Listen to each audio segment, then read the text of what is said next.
this one called Approaches. I don't know, my voice is just so like so much raspier than usual. So an ambient horror game about bird watching on top of a data collection station. Recommended to play on the loudest volume that is comfortable with any sort of bass. Play in the dark. About 10 minutes long. I don't trust games that tell you to turn your volume up. This is created by Shane Yak. Yak? And it was uploaded in 2019 originally, but it was updated less than a month ago.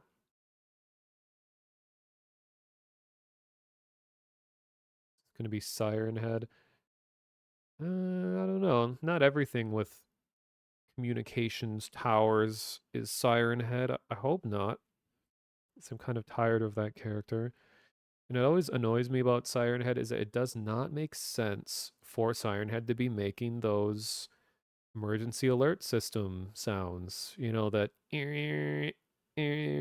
sounds, because those sounds are data being transferred. There's no reason why they would blast that sound over speakers.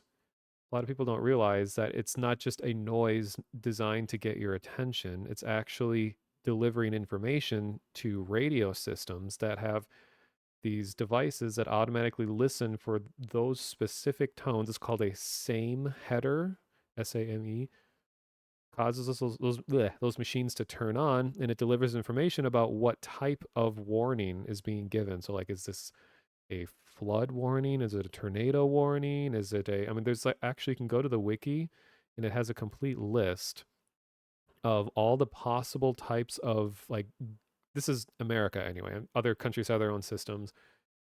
Canada might have their own as well. I mean, they might use the one that the US uses. I'm not sure. But there's a complete list of all the possible government endorsed warnings that they can give. And if anyone has a weather radio, which I really doubt people, not that many have these days, but there used to be weather radios you could buy where it was a radio that was tuned to a specific station and it would just sit in your house. And when a warning would go over the air that makes that sound, that radio too, just like all of the other systems, would wake up and it would take all that data and it would blast that into your room saying, hey, there is an actual, like, legitimate tornado warning coming. And this was, before the internet and stuff. So this was like one way that you could get extreme weather and all that information sent right to you. Um, well, the reason why you can get a huge fine if you play those sounds, it's if you play them over uh like licensed airwaves. Like if I just play it on stream, no one cares. The only time that you can actually get in serious trouble is if you work at like a radio station or a TV station and you play those sounds that all of the devices at those broadcasting stations will wake up, and they do this sort of daisy chaining effect where they deliver information to all nearby stations as well, and it's all automated. So they'd be giving false warnings out all over the place, which, like, I think it's reasonable to think that you can get in trouble for giving false information out. And there have been historically people that didn't understand what those noises were, so they included them in like their commercial, and that commercial was played over the radio, and then that caused a bunch of systems to flare up and think that there's a big warning happening. And then the creators of that commercial got fined a bunch of money. And then I think even the stations that broadcast that commercial got in trouble as well because they should know that they can't be broadcasting that kind of stuff. And there's it's a whole other rabbit hole on its own. And stuff that I'd like to do in future VR chat streams, is just like watch lots of interesting videos. But one of my favorite subjects to learn about, um, some kind of a nerd, is our public warning systems in the history of them. Because, we're all kind of tuned to fear these things. Like when your TV gets hijacked and suddenly really crusty text appears on the screen that says some big warning, and it's like old looking technology, and it has like an automated voice, and it's just all of that instills such a uneasy feeling in all of us. And I think that's just a really interesting subject, and I've like learned a lot about the history of them and how they work. And there's a compilation online of like 40 different systems from around the world, and you can hear what does a government endorsed warning sound like in different parts of the world. And it's funny how much it varies. Like in the US, it's, you know, the really harsh tones, scary voice and things like that. But then you look to the Japanese warning, and it has like a nice little jingle. It's like dee doo dee dee doo dee, or a typhoon warning, earthquake warning. It's like dee dee dee dee dee. Yeah, it's just like so cheerful. Like, oh, just to let you know, you could die soon. Uh, and then there's oh, like the Australian one. It's like some, I could be misremembering this, but I remember the Australian one was like this real like upbeat kind of catchy music that it would play, where I wouldn't even like think that that's a warning that's happening. Like there's terrifying video of back when Australia was, maybe they haven't stopped, but back when they were having huge wildfires that were destroying lots of stuff, that there's a video online of someone driving through the wildfires, and they have it on their radio. They have like the warning system playing, and you can hear the whole sequence and how all that goes.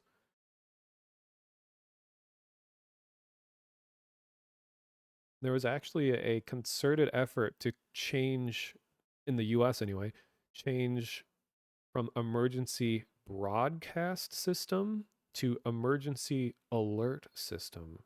I can't remember the exact reasoning why. I think it was like a complete change of technology, and they wanted to make it clear to radio stations and stuff that this is a new system. And despite us thinking that like just analog radio, like the radio in your car, despite feeling like that's just such an outdated and like no longer useful thing, that kind of technology is still very heavily used around the world for a lot of different reasons. Like you like to think that the internet has just replaced everything, but that tech is like the only lifeline that humanity has if something happens to the internet, because it's all analog signals that don't need cables in the ground to operate, whereas the internet does for the most part, or like wireless systems and things like that. And a lot of devices use radio waves to operate. It's not just communication. Like if you scan through shortwave radio, or we just take like any, it's called like an SDR, a software defined radio. It's like an internet usage of a analog antenna, and just scan through the airwaves. You'll hear just tons of weird data signals that just mean you don't sound like anything, just like harsh noises and things that you might think is like decoration, not decoration, but you know, just like something you'd hear in a spooky game because it sounds spooky. But the majority of it all is actual data that's being sent between machines. There's like medical devices that use these. There's a lot of like police and emergency services that still use these systems. Uh, and just like television and all kinds of stuff. It's still in use. And interesting little tidbit, my streams are all about tangents, is that the, no, I'm not a historian. I could have some details wrong. The the Titanic, part of the reason why the why the response time to the Titanic was so slow was because the radio waves at the time were not regulated. Because they had radio operators on board that were trying to say, "Hey, we have a really bad situation. Ship is sinking. Need help." But there wasn't a organized body to prevent certain frequencies from being too powerful. there was no like priority system that allow emergencies to get through. There was none of this was set in place. So they're just like yelling into a crowd of just so many, because the radio tech was still pretty newish, especially non-military use of it. And it was just so much noise of stations talking over each other and all that. I can't remember the exact time, but it was like a full like 30 minutes to an hour or something of them calling out for help before anyone took their cries seriously, because there was no regulation.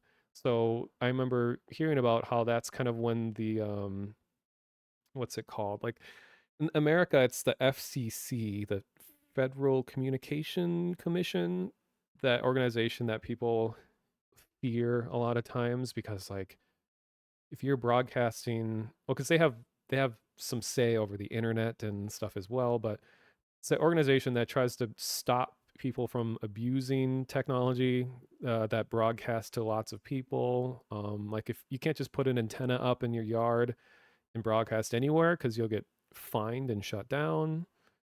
And they're kind of scary because like they have means of finding people who set this stuff up without like ever setting foot in your yard. Like they can just be scanning and monitoring all different kinds of airwaves to see who's violating what rules and stuff like that. So, but yeah, radio waves are everywhere and they take many different forms. Yeah, like commercial jets, when you're on a plane and all that, they still use analog signals for getting like weather forecasts and things as they go in and out of different airspaces. Uh, like nuclear submarines use really, really low frequency signals because like you need a certain frequency to actually be able to what's the word, propagate through the ocean. It's like different frequencies can go through different materials, and it's just like it's just an amazing tech.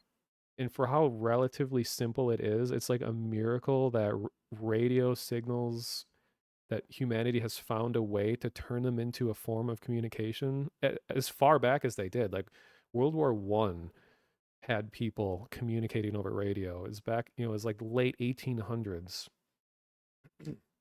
And a lot of that tech is still around being used. I mean, it's a little more advanced. Yeah, you used to have walkie-talkies that you could pick up your neighbor's phone calls. Yeah, I remember a lot of radios, like just toys back then, because there's similar frequencies were being used that you could just like listen in on stuff. But the reason you can't just pick up a walkie-talkie and hear a cell phone is because like cell phones use gigahertz, like they're really, really high frequency, like such an incredibly high frequency that you can't easily eavesdrop in on it. And I'm sure uh, operators of like cell phone towers and all that probably have some kind of protections in place. Like I don't really know all how all that works. Oh yeah, and a famous example, not to talk about 9/11, but back when September 11th happened, that this was another point when that the radio use was so excessively high with all the emergency responders from different precincts and different cities and states all converging together, that there was so much traffic that the result was like barely anything got through because it was so chaotic. So what ended up happening is that some of the emergency responders were working with amateur radio operators, like people who just have their own private antennas, and they were delivering emergency information through non-emergency lines because the emergency lines were so overly congested that they had to use other frequencies to communicate stuff back and forth. Because keep in mind, this was like 2001. So the internet was barely a thing. Cell phones were barely a thing, especially phones with internet. But then after 9/11, and I think this happened like worldwide, but there was a huge overhaul to how emergency responders use radio communication, because that was like proven that, oh, in the worst of scenarios, this whole system just falls apart. So I don't know exactly what changes were made, but they like restructured all of that after 9/11 happened. So it was like kind of an interesting part of history that a lot of people don't know about. So there's a lot of like people who operate their own like amateur stations that are all proud where they're like, on September 11th, I was one of the people that the NYPD contacted to help deliver this and that. And there was even one of the recent huge hurricanes. Oh no, what was it? Where was this? It maybe I'm thinking of tsunamis in Japan. There was another like huge emergency bad thing that happened more recently where they turned back to old radio technology to communicate the movement of everything because all the cell towers were down, the power was down. All of these modern conveniences were broken apart because of an emergency situation. So all these old radio systems that are still running were relied on for like actually saving lives. It might have been a hurricane. I don't think it was more recent than Katrina. I don't even remember what Hillary was. Was that this year? This was a few years ago. I just remember there was news articles written about the fact that radio operators were communicating to like emergency or like with the Coast Guard or some. They're communicating to helicopters to tell them where people were in need of evacuation because there was no other way to get the signals out because of all the infrastructure had collapsed. Oh yeah, it wasn't as recent as Hillary. Yeah, that was the one that hit California. That's so crazy to think that we had a hurricane in California this year. Like that never happens.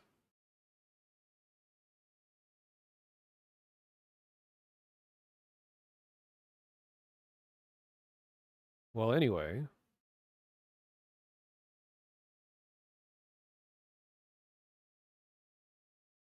yeah, I have a shortwave radio. Like just I mean it's a listening thing. That's the thing with analog radio is there's a huge difference between listening and transmitting. Like, in order to listen, you don't need any license, you don't need any special education or anything like that. You can just buy these radios, no one cares, and you can listen on whatever you want. But to transmit is a whole different thing. That's when like regulations come into play, and it's like, okay, what range does this device allow you to communicate for? I mean, you can buy like CB radios, like the civilian band or whatever they're called. Like that's what like truckers and those use. Like they don't need a special license for those, but they're a much smaller range compared to like there's like civilian radio that can communicate around the world because of the ionosphere. Because signals bounce. Like you can listen like in the US, you can potentially pick up signals from Australia, like literally the other side of the world, because signals bounce around in that electrified part of the atmosphere and they can be received that far away.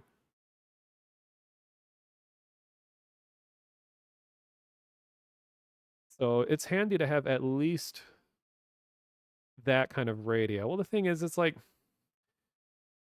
if you live way out in a country somewhere where like if your power goes out, that it'll probably be a long time before it's restored. I think then that it's more important to have alternative forms of communication outside of just your cell phone.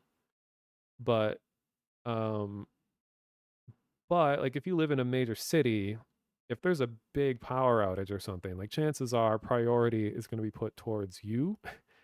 Like I'm in Minneapolis and I remember we had power outages a couple of years ago where like whole city blocks were out and the outages affected like thousands of people. It's because there's so many people in a small space. And they had people out there fixing that like day of, and all the power was back hours later. Whereas some people that live a lot further away from, the main electrical grid, like it can be days to weeks before their stuff gets repaired. And you kind of take it for granted that I'll just whip my phone out and it works. But then it's like, well, once that battery runs out in your phone, then what?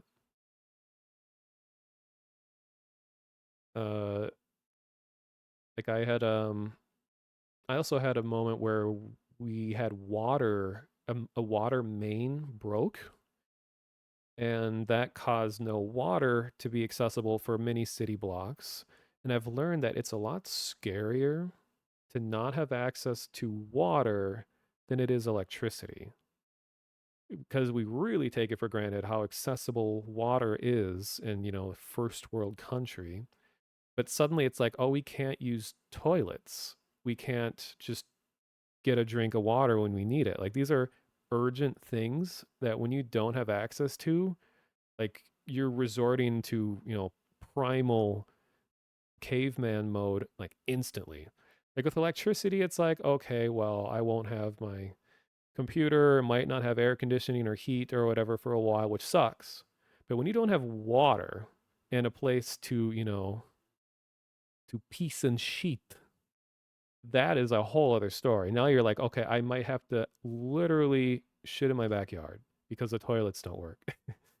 Or I need to like desperately search around for anyone that has water.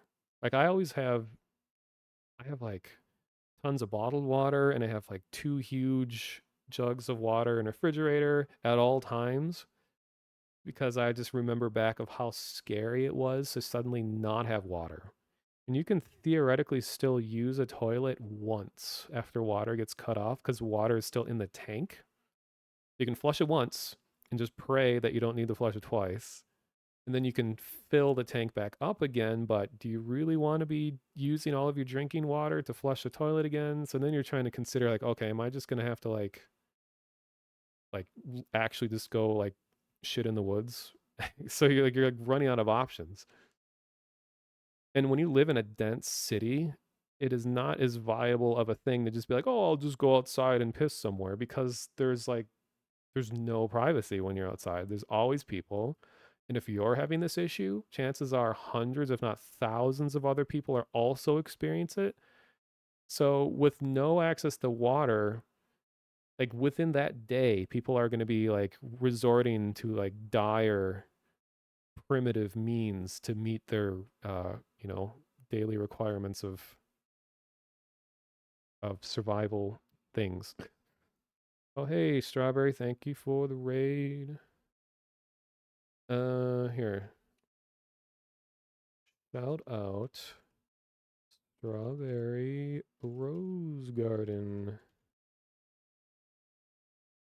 Very frequent raider of my stream. I always appreciate it. Were you playing more Power Wash Simulator? Or would you have going on tonight?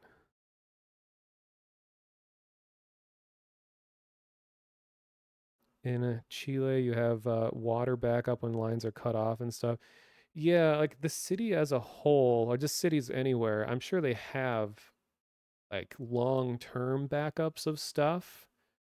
It's just more of a matter of like how quickly things can become chaotic when you suddenly don't have access to that. So if they knew like, oh, we're not going to get this restored for weeks, then I'm sure they would come out and the city would be like, okay, we're going to start distributing water to people or recommending people get evacuated out of the city.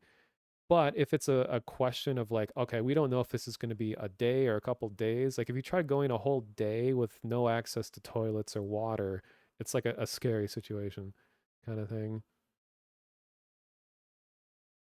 Oh, you're playing the Pokemon mod for Minecraft. Nice. That always looked fun. I remember watching Kryken and his group play that.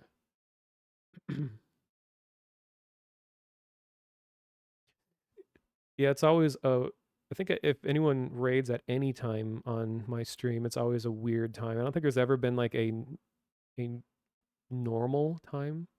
Oh, and I missed people who followed during my talk, my keynote speech. Simi 131 and 92 Tyler. Thank you for the follows.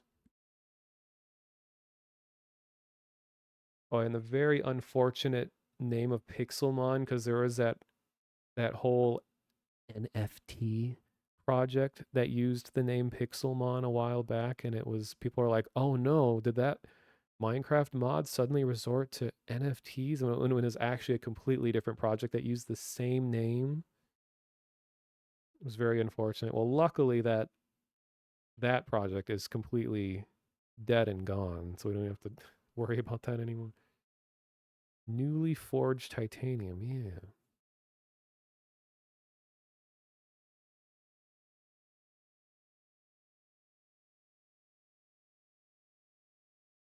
Okay. So,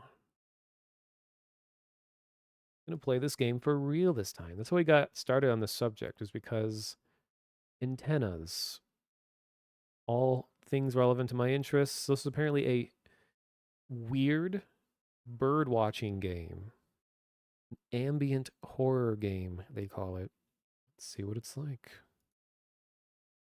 Also, loud sound, potential warning.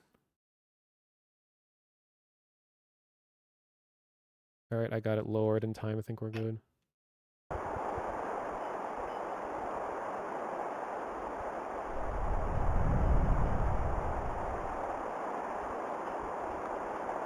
Did I go to school for audio engineering or anything like that? No, this was all just my own education on it. There's a big interest of mine, so I just try to self-teach.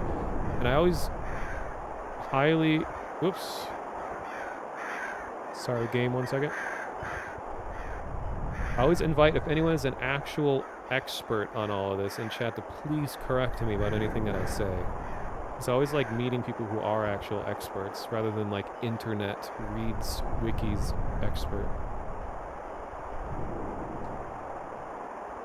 All right.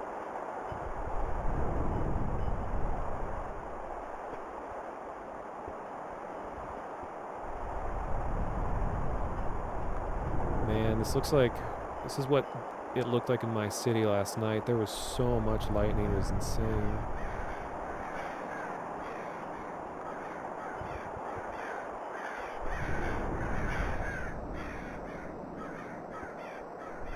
I like that transition. It was nice.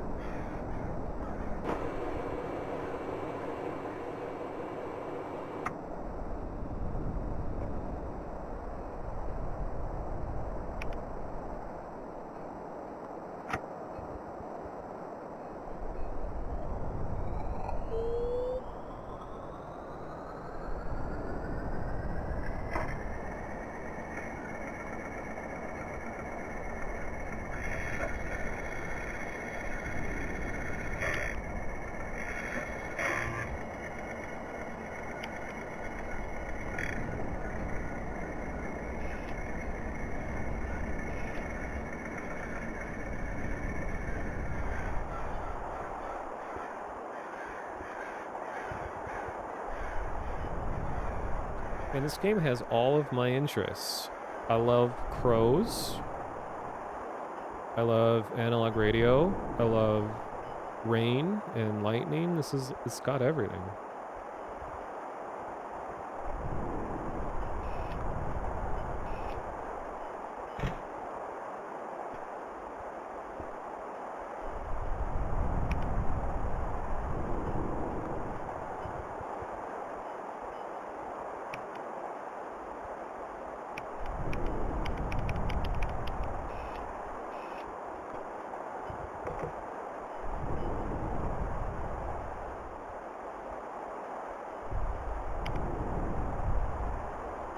Uh-oh.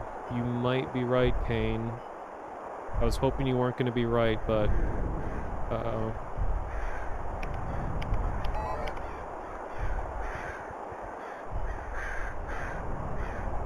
This is an older game, so it might actually be... time period when that would be accurate, or would have been the popular thing.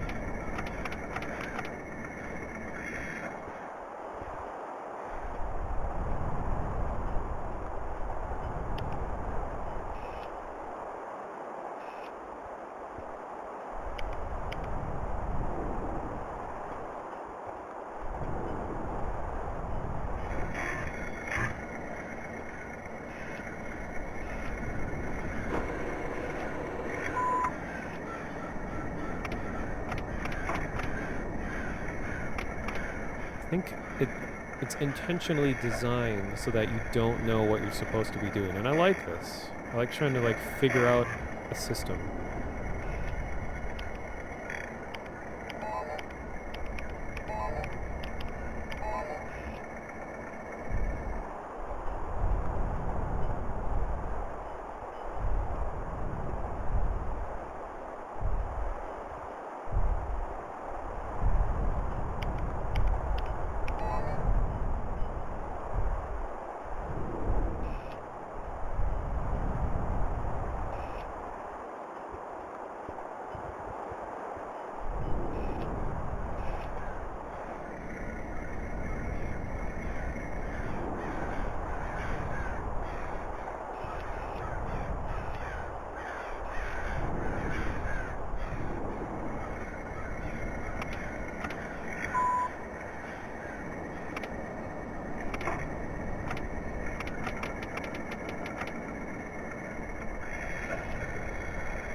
Oh, that was a lot better than I was expecting. And it was not Siren Head, but I was pleasantly surprised that it was not Siren Head. Yeah, it was Huge Man! Exclamation point! Exclamation point! He's escaped from the observation duty game, and now he's here. That was really nice. So that was Approaches.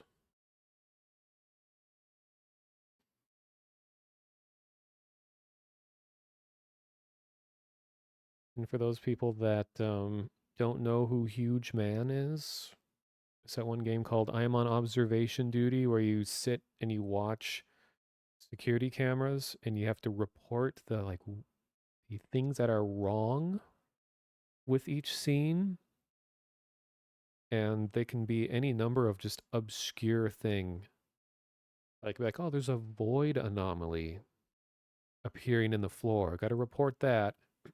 Or there's an object is just moving that shouldn't be moving, or a chair is suddenly rotated 90 degrees. Got to report that.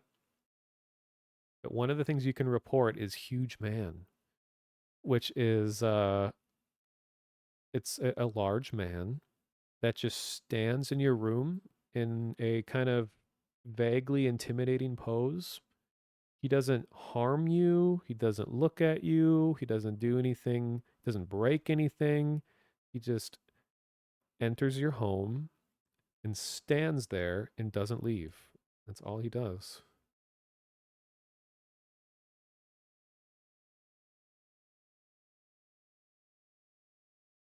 Now, this next game, is going to be very spooky. Might even be too spooky for stream. Called Very Spooky Adventure.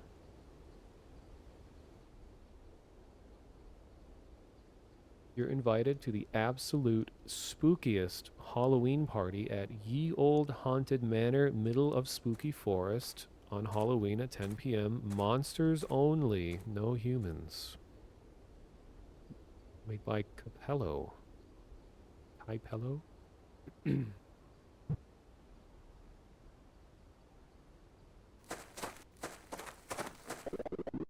Well, this looks like the place. Good thing I've got this incredibly convincing costume. No one will know that I'm actually a human. Let's get this party started.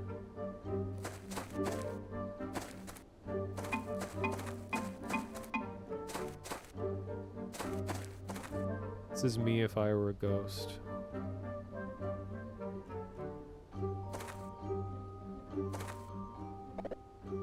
Hi there, happy Halloween, smile. I tried to carve a pumpkin earlier, but then I remembered I don't have hands.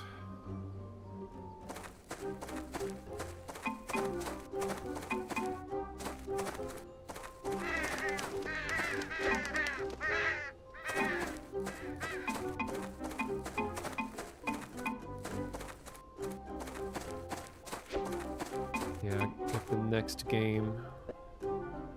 Scarecrow says, hey, I'm just practicing scaring people right now. When a crow eventually comes around, it won't know what hit it. Very scary. I mean, it is actually really scary that an assemblage of wood in the ground is able to turn and move on its own. Could even be Harold. Harold.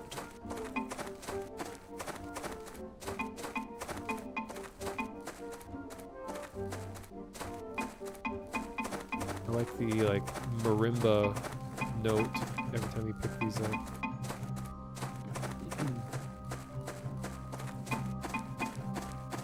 Whoa. Zombie, hey, good evening.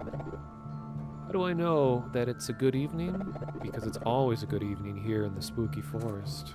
Well, that's nice.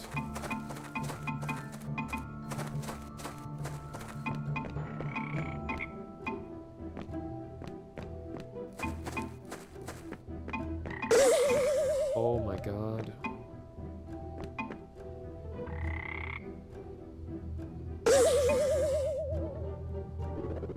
Froggy man, ribbit these Doshgarn spiders with their fancy-pantsy interwebs.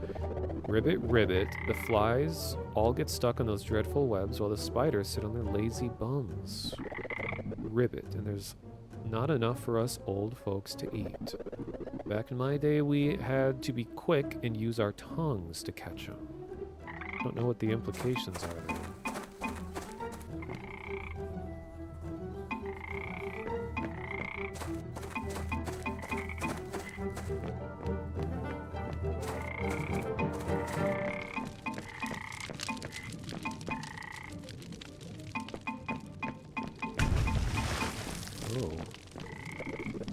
I'm literally just throwing random trash in here. Lamau. Okay. Ooh. Get it? Because I'm a ghost. Nice.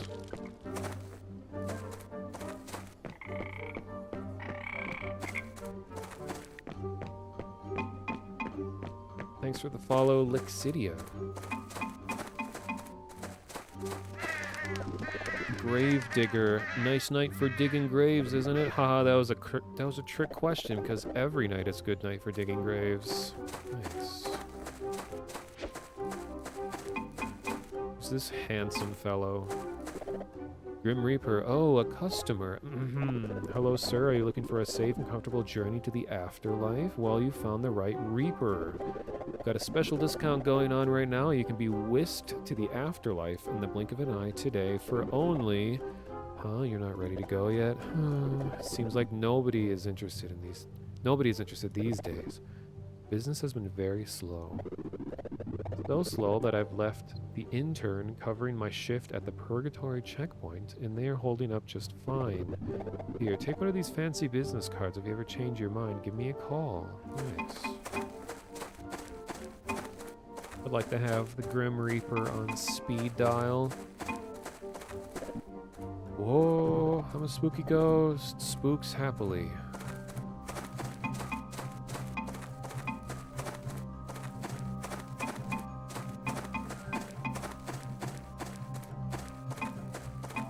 Ooh.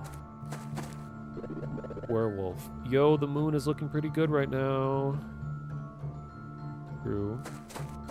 Actually, the moon was really yellowish today. I don't know if that was just more Canadian wildfires or something to do with its position in the sky. I don't know. Sorry, I've got some very important zombie business to attend to, so I must be on my way. Understandable.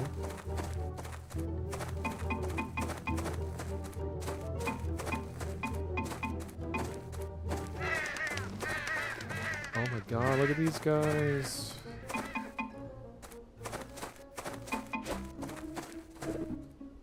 Billy, hup, hup, hup, hup. Gotta get my exercises done. Gotta get big, strong bones. Bone. Hey there, welcome to the Bone Zone. I didn't choose the name, okay? It was Billy's idea. I do not condone it in any way. I wanted to name the place Skelly Town, which I think is a better name in every way. But oh no, Billy had to make it Bone Zone because he's funny and clever. Haha.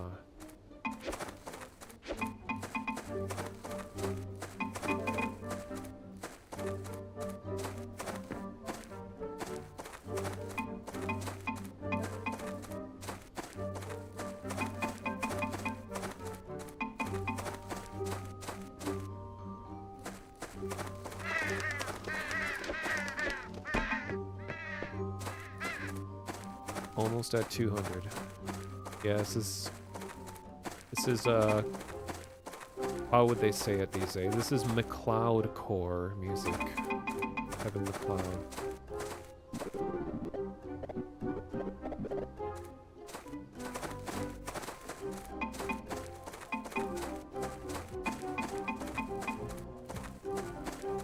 Oh, gonna go to the party.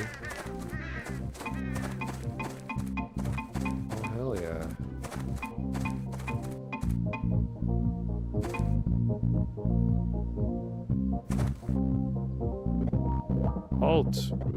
This party is strictly monsters only, no humans allowed. Unless you were to collect 250 candies, in which case we can make an exception. There's 300 of them out there, so grab whatever you can.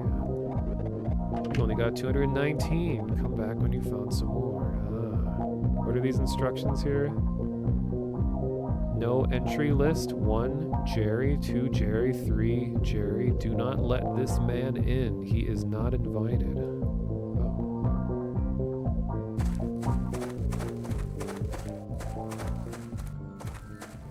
It's a very nice detail of the music fading in and out. Wow, look at all these party goers. Can't stop to chat, late for the party. See, this is a very nicely made little game. I actually wasn't expecting it to be as polished as it is, considering the concept. I used to be a construction worker, but then I had a workplace accident, and my hard hat didn't even protect me. I feel scammed. Well, that's sad.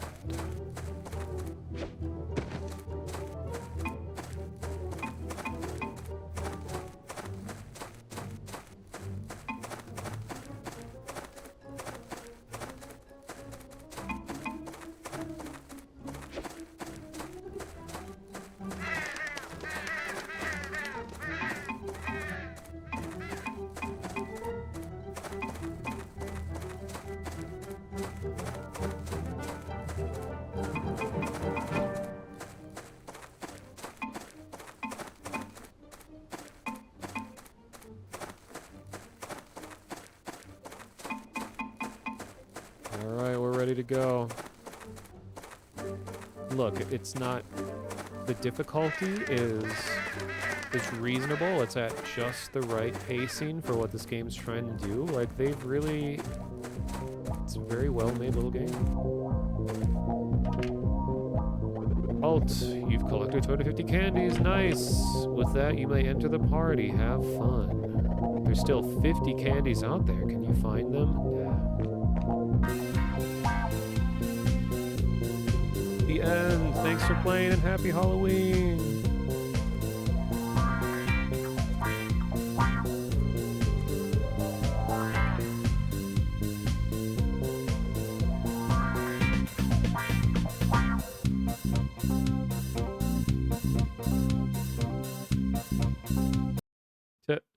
In an indie game style, game immediately exits, where it exits itself at the end.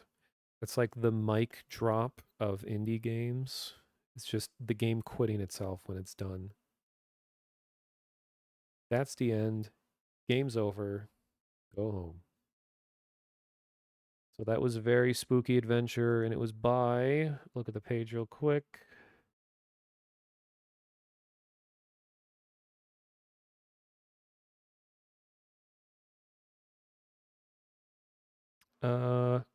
Capello was released on Halloween of 2021. The music was The Path of the Goblin King, Kevin MacLeod, and Unstringed Disco.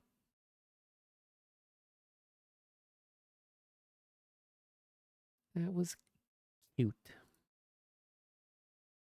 I know it's going to be kind of a tonal shift going on in the stream because I'm not totally sure what a lot of these are, what the tone of a lot of them are. Speaking of bones, let's try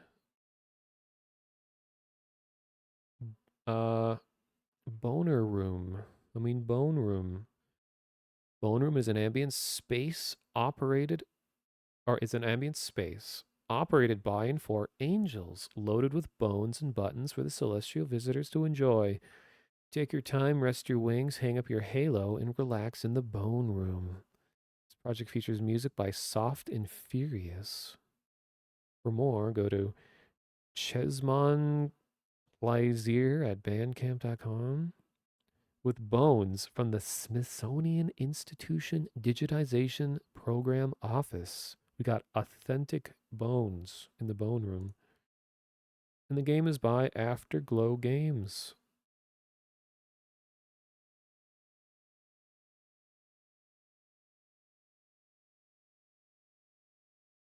All right. Let's visit the Boneroom.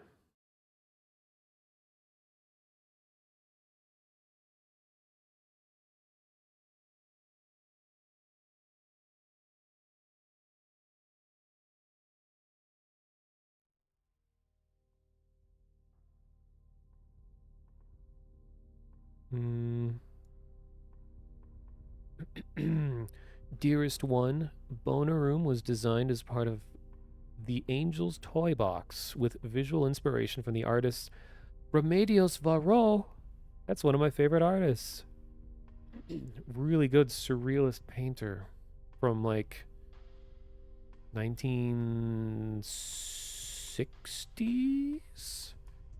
I'm gonna look her up right now because I want to get my facts straight really quick. Remedios Varo, and I did a report on her in my Spanish class in like middle school. She's a Mexican surrealist painter born in 1908. She died in the 1960s, was 54 years old. But her work is incredible.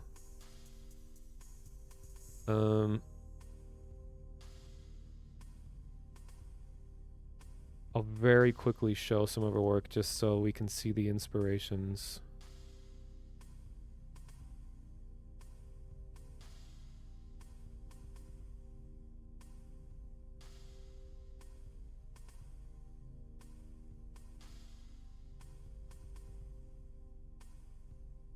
All right.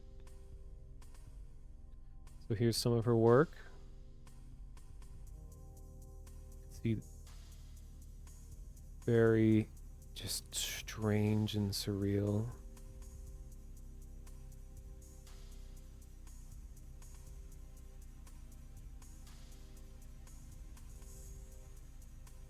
Look, it's a hurdy-gurdy.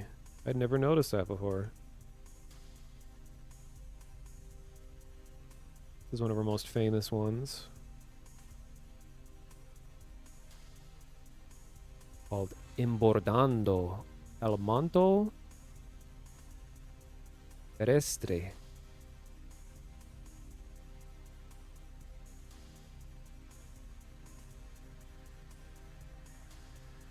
This one's really nice.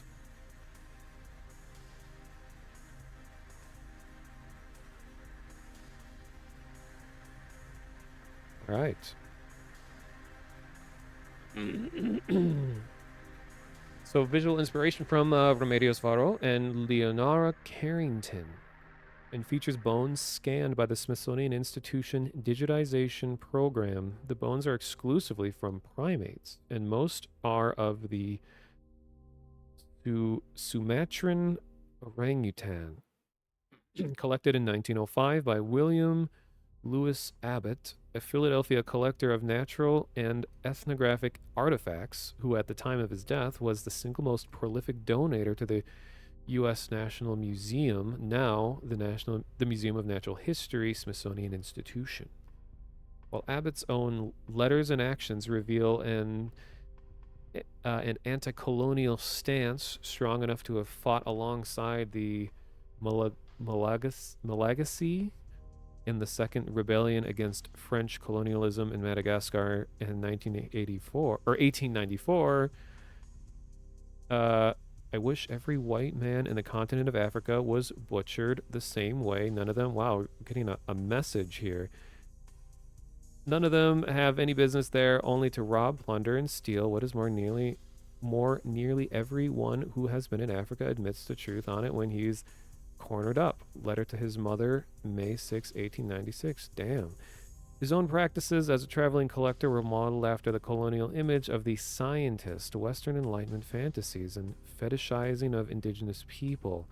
Man, this is getting... I didn't expect Boneroom to have this deep amount of research in historical relevancy. I have a virgin island, or I have a virgin land before me here in Iraq until within a few years all travel was upon elephants. So now there are roads pretty generally, except in Upper Perak, which is still in status quo. You see, it is just as easy to work a new place as well as known one, and the results in a new place are far more valuable. Say nothing to one particularly in Germany about my plan of going into Siam. I don't want any other naturalist or collector coming near me. Letter to his sister Gertrude Abbott, January 1896. Oh man. So he says, anti-colonial American in his practice, the less culturally imperial will be wrong. I have its frequency correspondence with the collecting. So it's very, very ahead of his time in being against colonialism. All because of his bone collection. All right. So how to bone. Drag and throw, left mouse button. Rotate with I, J, K, and L. Move faster, jump, crouch, buttons, in-game menu, tab, okay. All right.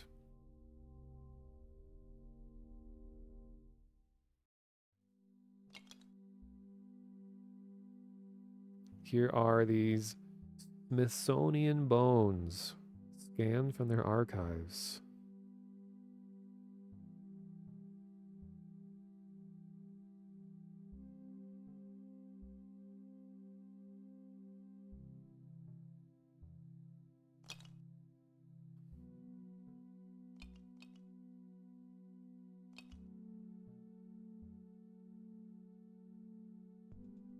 Lighting's a little consistent in here.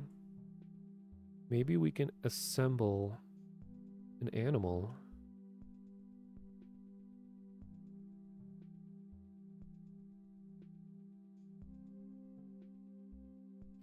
I keep forgetting that there are a lot of museums out there that are digitizing their collections, and they're usually pretty open to making their scans and stuff like that publicly available.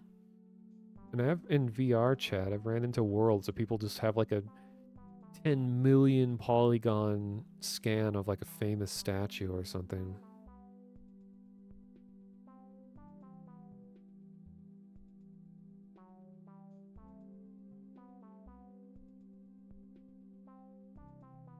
Whoa.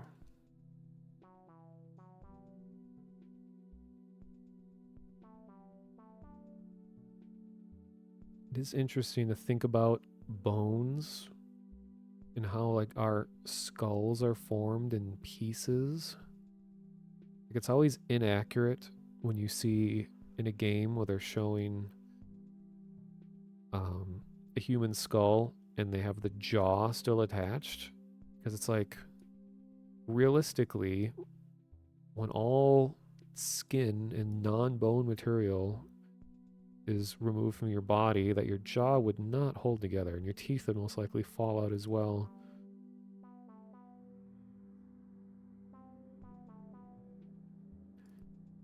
And one of my all-time favorite games, Inside, they created the soundtrack through running the original composition through a human skull and recording it from the inside of the skull. So the sort of reverberation that you hear throughout the game is the sound of it actually going through a real skull. And there's some photos of them doing it. It's creepy. In a good way.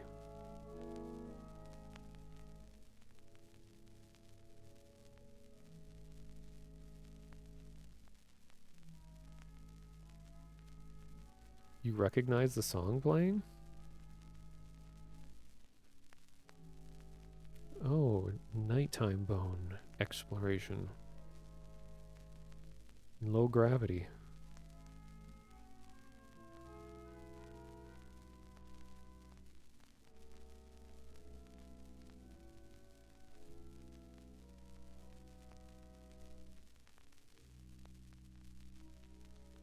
Uh-oh.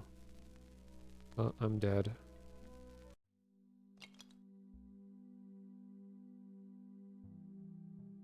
I'm boned.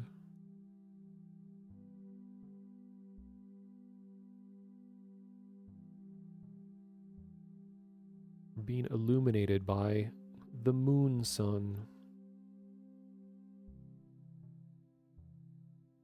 By the moon, comma, sun.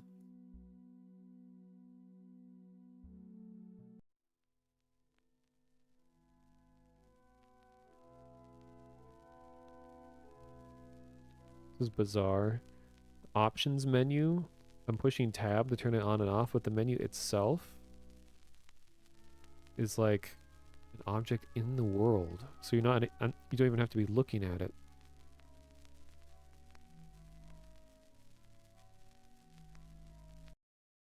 What? Moon is mooning us, true.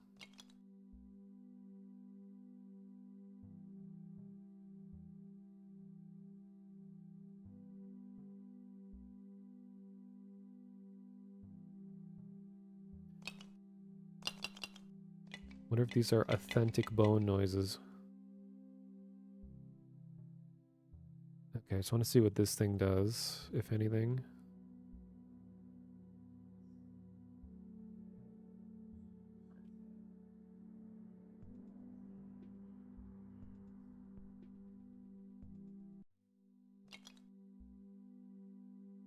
Okay.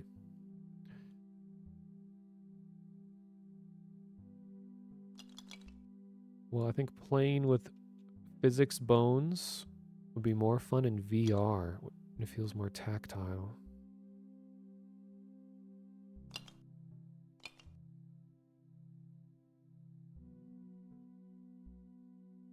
Okay, I don't think there's anything else to do.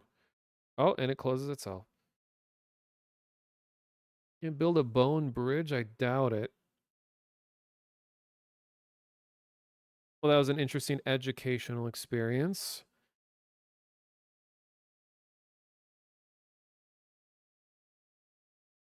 Goes to show you that just because bones are listed in the name doesn't mean that it's going to be a horror experience. Bonebridge? That sounds like that could be someone's name. Like, oh, it's Professor Bonebridge.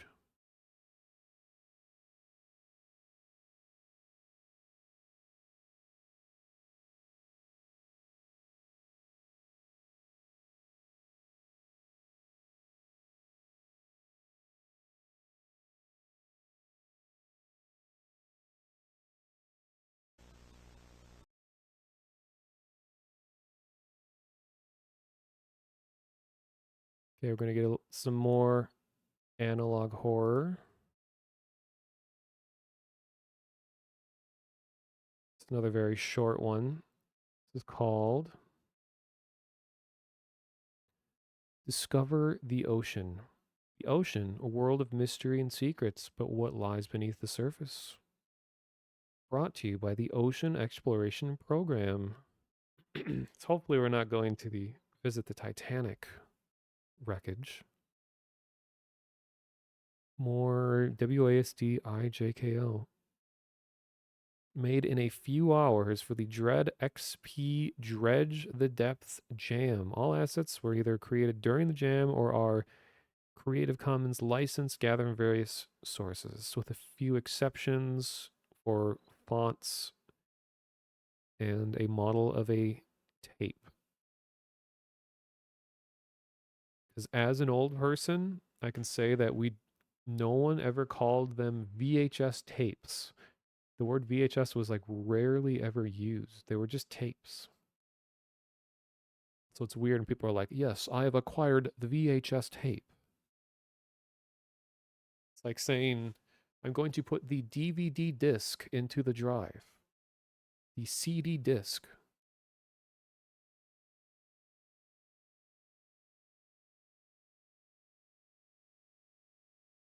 All right, let's discover the ocean.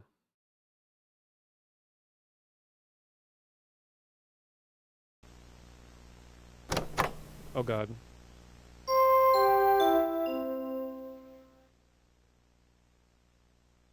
Hey, this is made in Godot. And yes, it's Godot, not Godot.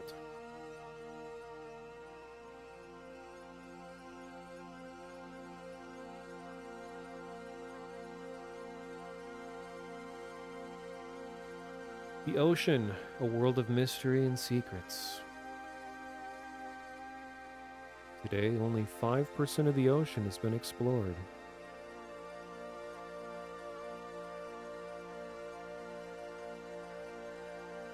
Over 15% of all beings live in the ocean.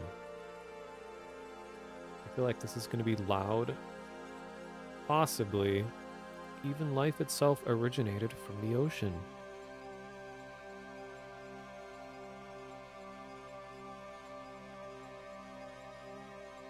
Take a look beneath the surface.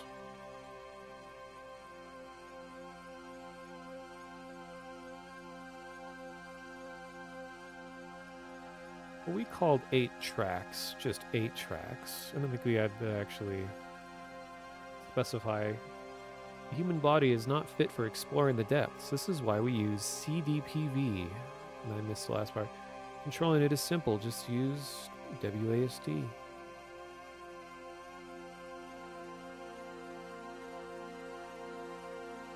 Yeah, they didn't cite their sources, so I don't trust them.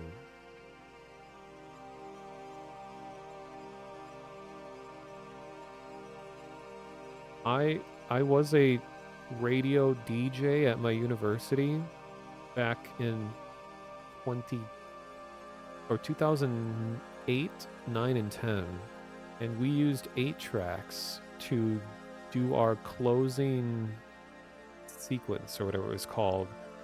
It was like the legal requirement that when you're powering down an antenna, you play the like day ending song.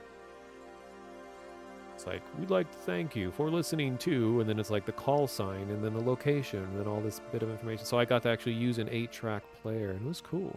It's a really satisfying device. It's like a big, like, dense cartridge that you push into like a slot, and it locks into place, and it's really nice.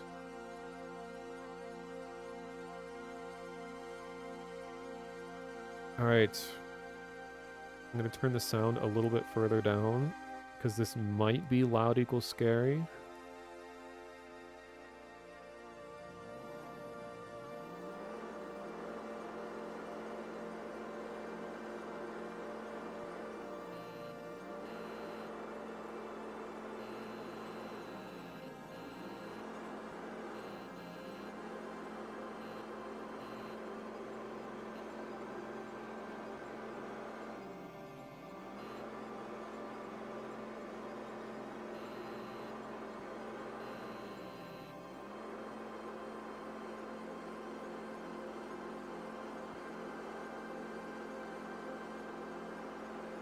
Guess I'm just going straight down.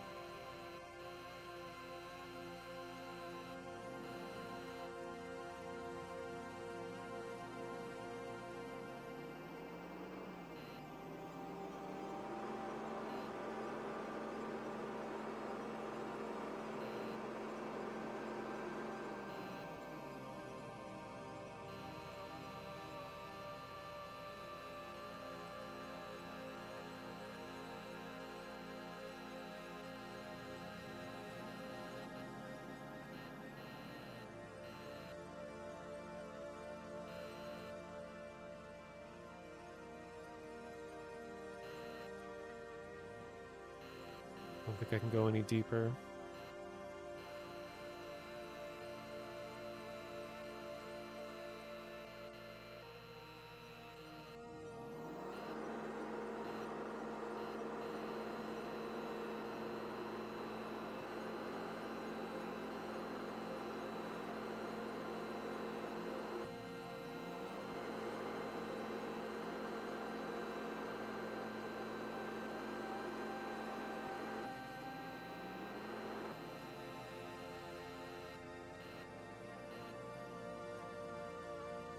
Um,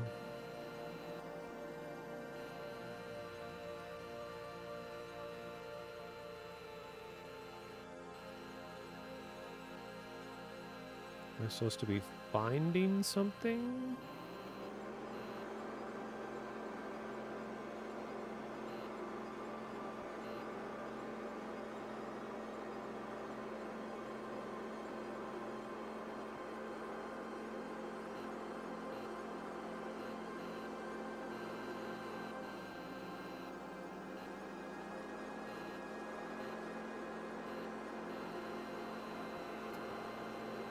Uh,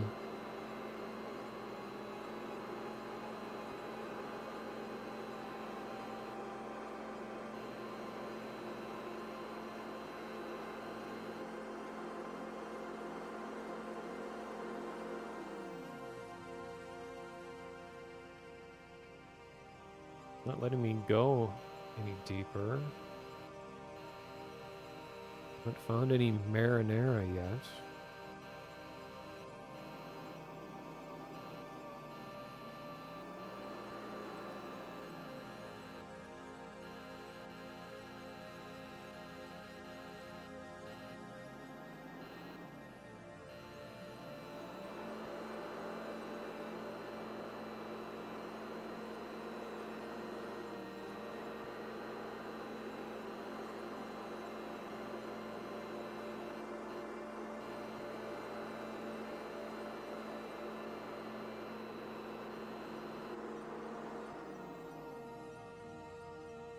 Let me read the description again.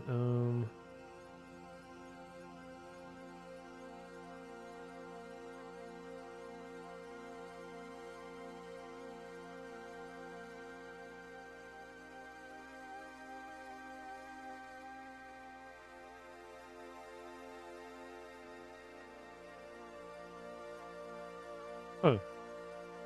Watching someone's playthrough of it, and they found something right away.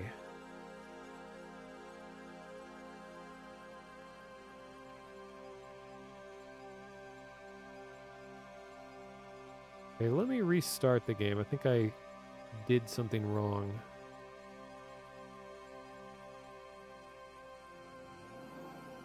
Let's try that again.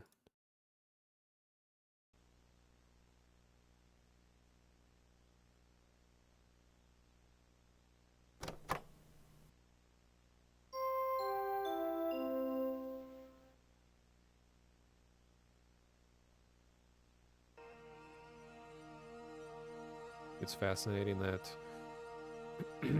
basalt can form rivers and lakes underwater since it's heavier than the water around it.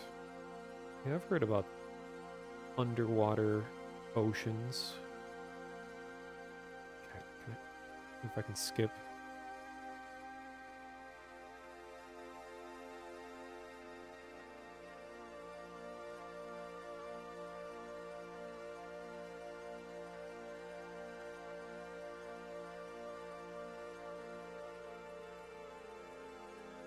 Citation needed.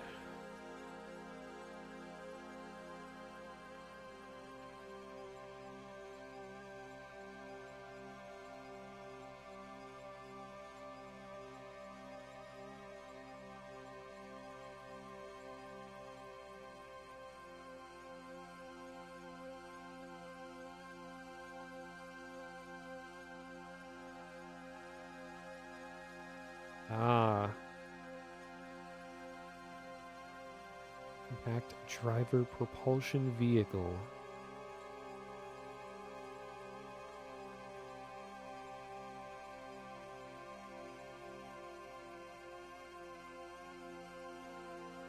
Supposed to be following the red light.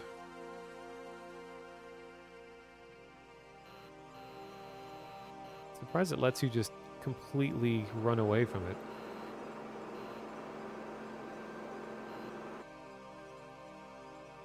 I like that transition. Nice. Here's the beginning of Splatoon. Splatoon Origins. Scientists have discovered that jellyfish are the oldest multicellular animals on the planet. This is a lie.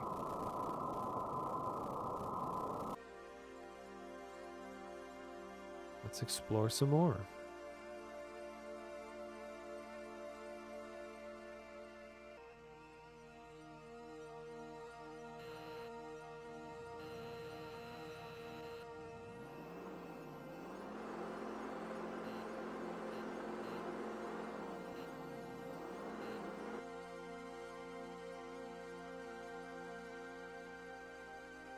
Look at that face.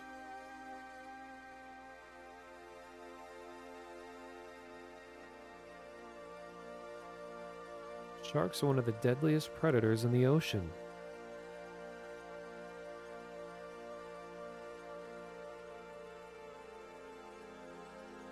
As a result, it's difficult to imagine them as prey.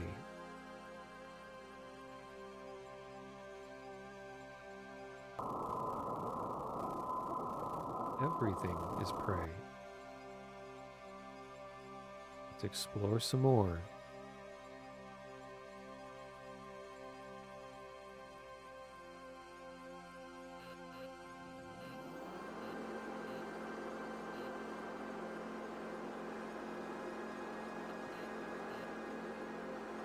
Getting deeper.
PASTEB I paste bin. I think this should be my ARG alert siren. Okay, let me paste bin that real quick. Oh, thank you for the raid, Lugnutto. You've come at a great time.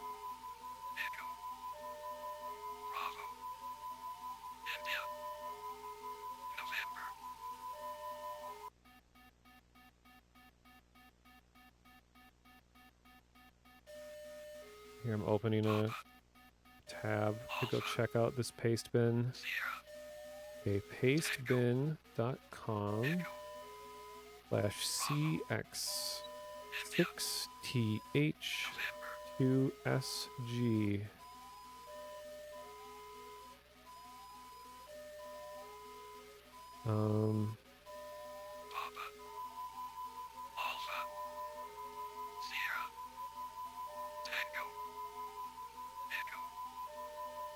Alright, so here's what comes up. It is a URL that looks like it's probably scrambled with a simple teaser cipher. So let's go to rumkin.com, cipher, then do teaser, then put it under decrypt, paste it here. And since we know that this is supposed to be HTTP, we just need to cycle. Oh, it closed itself, but we need to cycle through here. Oh, okay, here we go. That was a rote 13. So copy that. Copy that. I'm going to go to 0bin. Enter the password for this paste. What's the password? Is it going to be...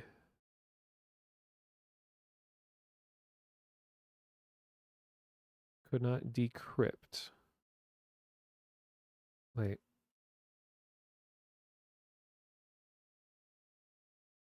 Wrong key. What could be the key? Would it be discover the ocean?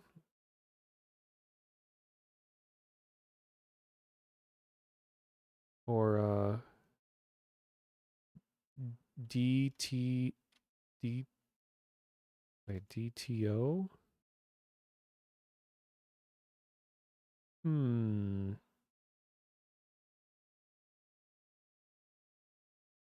Wait, find us on an onion site?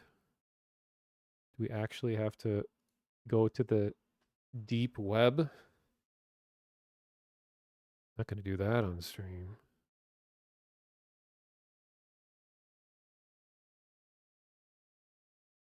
Oh, wait. Did it say on here? I didn't even notice. It was uploaded by Tets. Tets. I got a load of these Tets.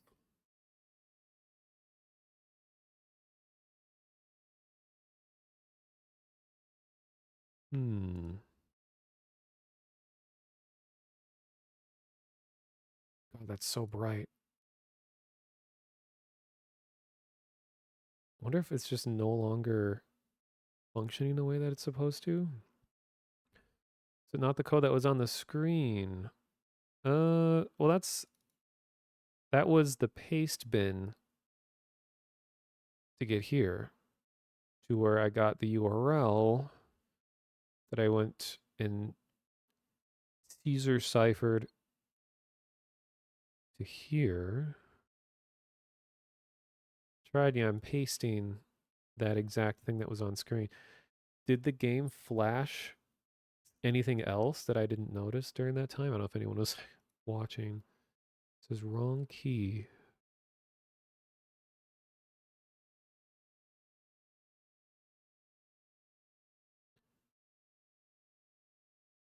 Paste bin.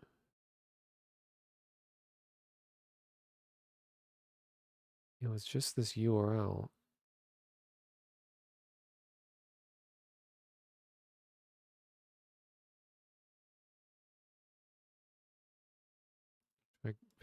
Go in here again, make sure I got the right one. Yeah, enter the password.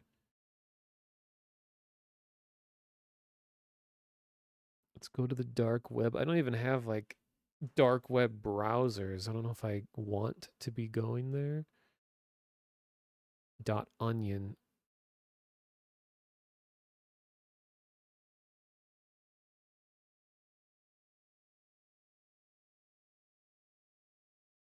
Oh, did it? I thought it just repeated after it said Papa, Alpha, Sierra, Tango, Echo, Bravo, India, November. Well, let's see if anyone went through the effort in the comment section. I doubt it.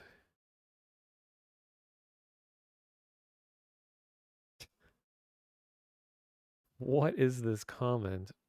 It says, yeah, I'll show it. You're telling me you're scared of a guy who got his conk slonked silly style? What is that a reference to? Conk slonked. I feel like that's a meme.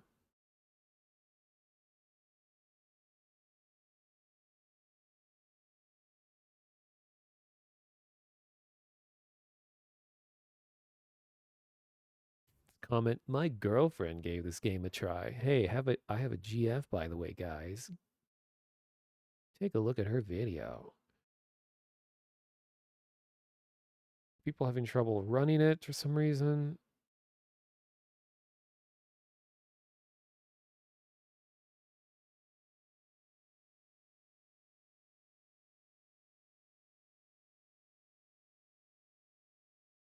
Still trying to figure out the ending. See if other people's videos. She can't get up. Oh.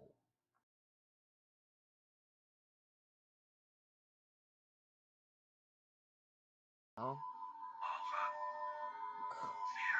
Go. Go. The music's starting to change. Something's about to happen. Oh no. Okay.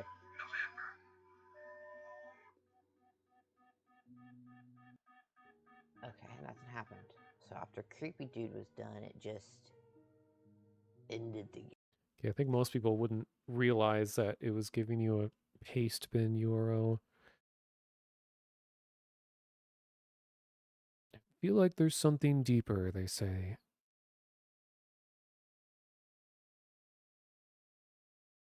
Wait, oh, fairly interesting way of starting an ARG, not gonna lie. It have some secrets after the ending. Let's see what they did. This person does.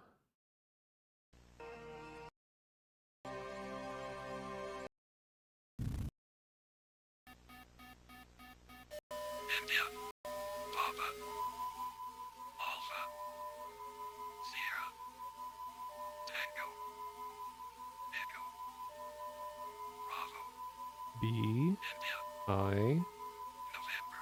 N.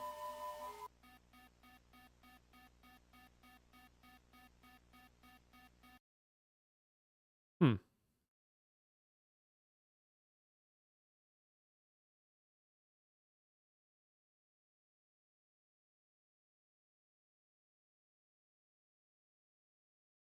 Mm. What's going on, my lovers? My name is... There's something to explore. Let's go explore it.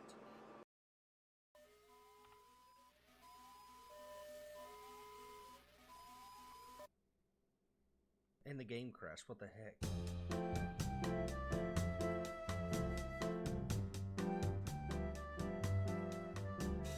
Okay, so apparently that's the end of the game. Weird, but apparently not. I watched someone else play this game because I've been sitting here for a while trying to figure out what to do. And apparently you're supposed to go to this website and there's a whole process of deep diving into something else. But that's just the game. I just want to touch basis on the game. It's a little weird. It's something I've never done before. Very weird game. However, I hope you guys enjoyed it. If you did, leave a like. Oh, come on.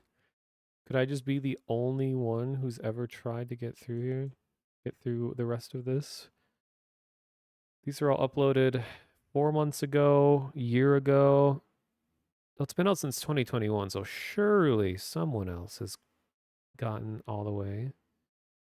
I guess I'll try VHS or play. Uh,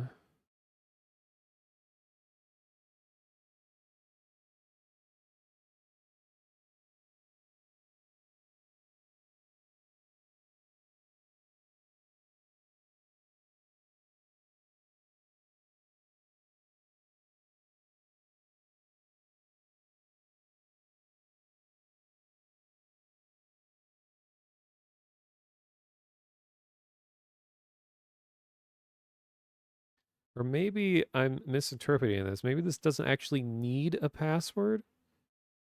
Why would it prompt you for it though?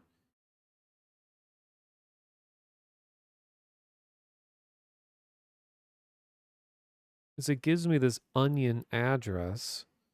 But here, I'll post this URL in the chat. The zero bin one. And we'll also put it in the Discord for me to look at later.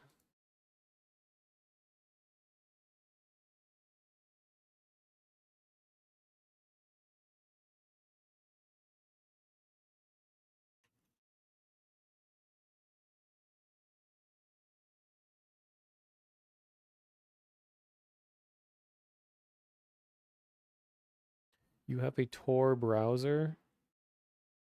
It's Prey in all caps. Oh. All right, well, let's hope we don't get tets shown on stream.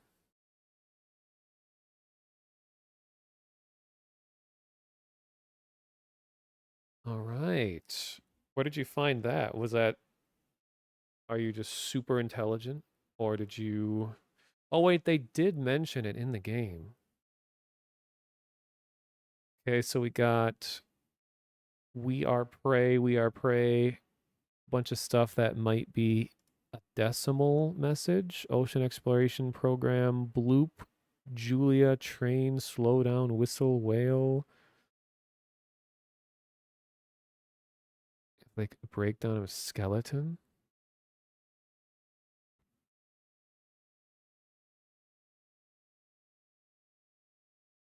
Oh, you think the onion stuff is for the website itself, not for this particular project? Could be. Got Skellington. Oh, we got Morse code numbers, oh, and letters. We are prey. Um, well, before the Morse, let me check. I think this might be decimal. Do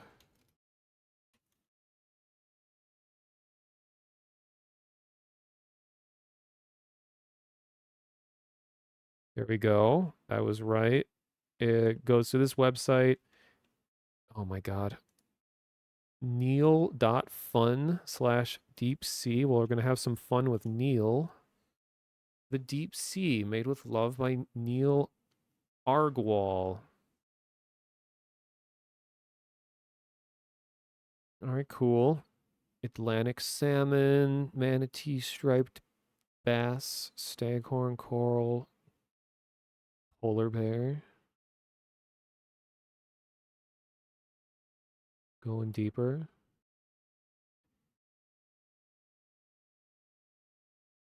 What do you think? Oh my god, look at the scroll on the right. It's barely moving.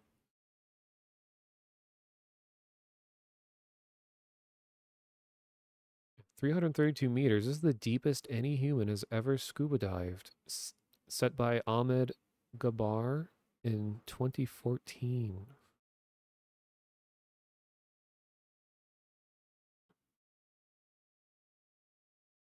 Sea angels are majestic sea slugs that use wings to propel themselves.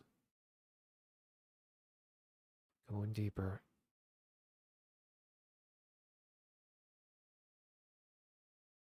Oh god, spider crabs. Profoundly creepy. Japanese spider crab is the largest known crab with maximum leg span of 3.8 meters.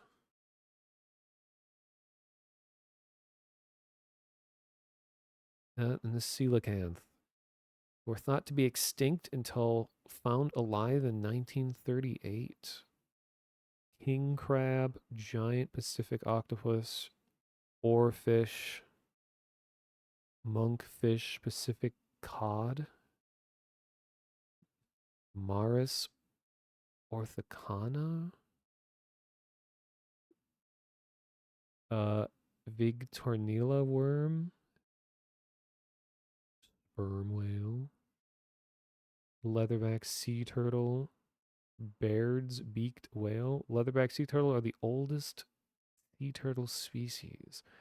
The midnight zone. No sunlight is able to reach this deep. Many deep sea creatures cope by creating light themselves, also known as bioluminescence. The anglerfish have a large bioluminescent lure used to attract prey into the darkness. The phronema, orange ruffy, can live up to 200 years. Deep sea life often have elongated lifespans. Venus flytrap, sea anemone, the blobfish, frilled shark, goblin shark, living fossils because they're the only living species of a lineage that has existed for 125 million years. Yeah, if you want to live forever, just dive down to 1,300 meters. Hatchet fish, dragonfish, big red jellyfish. Many deep sea species use the color red as camouflage since it's the first color to leave the visible spectrum as you dive deeper. Greenland halibut, giant tube worm, get their nutrients from hydrothermal vents. Hydrothermal vents are formed from seawater passing through extremely hot volcanic rocks. They release heavy metals that are toxic to most animals. But even in those extreme conditions, specialized life finds a way to survive. Yeti crab, they live on hydrothermal vents. Six-gill shark spend the day in deep waters and the night in shallow waters. They can be found all over the world. Deepest dive of a narwhal. I keep forgetting narwhals are real. They're so ugly. I don't know why they became like a meme animal for a while. Narwhals dive to the depth of 15 times a day in search for food. I know living off a thermal vent is hardcore stuff. Jewel squid, sea pen, telescope octopus, the most are almost completely transparent and have unique protruding eyes. I would just skip all the way to the bottom, but these are like actually interesting little facts. Giant isopod. Meals are rare in the deep sea. Deep sea creatures have adapted to this one. One giant isopod in captivity went 5 years without eating. I hope these are real facts and not being given lies. Colossal squid. Did you guys watch, this was a few years ago, that live stream from like a marine biologist like lab out in Australia somewhere when a fisherman caught a colossal squid by accident and it died, but it was like the largest of the species that they have ever had captured before, and they brought it into the lab and they were dissecting it live on stream, and it was crazy looking at this thing how big it was. Like just the eyeball was the size of like a basketball. It was huge. Now, the largest known squid species, they can reach a length of 10 meters and weigh up to 700 kilograms. How do you capture half a ton squid? Well, deep sea fishers have like huge nets where they rake up thousands of fish at a time. And I guess this squid was way out of its area, its element.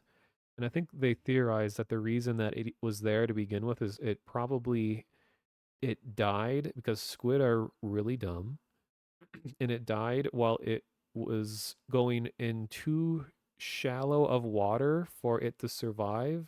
So then its body just floated unusually high up, high enough to get caught in a net and pulled away or something like that. Yeah, so it wasn't alive when it was caught. It was like it was already dead. And then the ship just picked it up. Barrel eye fish have a transparent head that allows their eyes to collect more light. God, wish my voice would stop making raspy sounds. Elephant seal dive. Seals have gone down to 2,400 meters. Gigantus. Chimeras. They're real. Squid worm. Is it a squid or a worm? It's a worm. Black swallower can swallow entire fish whole, even those vastly larger than themselves. Viper fish. Scalyfoot snail. Vampire squid. They eat eat marine snow, organic material that falls from shallower waters.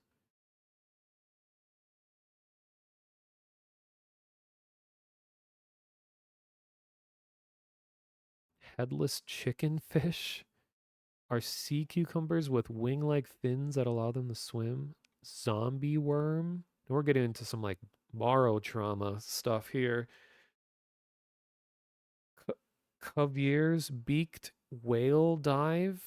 They're the deepest diving mammals. Glass sponge. Gulper eel. Cosmic jellyfish. Stoplight loose jaw. How are these real names? Harp sponge. Cookie cutter shark. Tails. Wait, this shark takes cookie-shaped chunks out of its prey.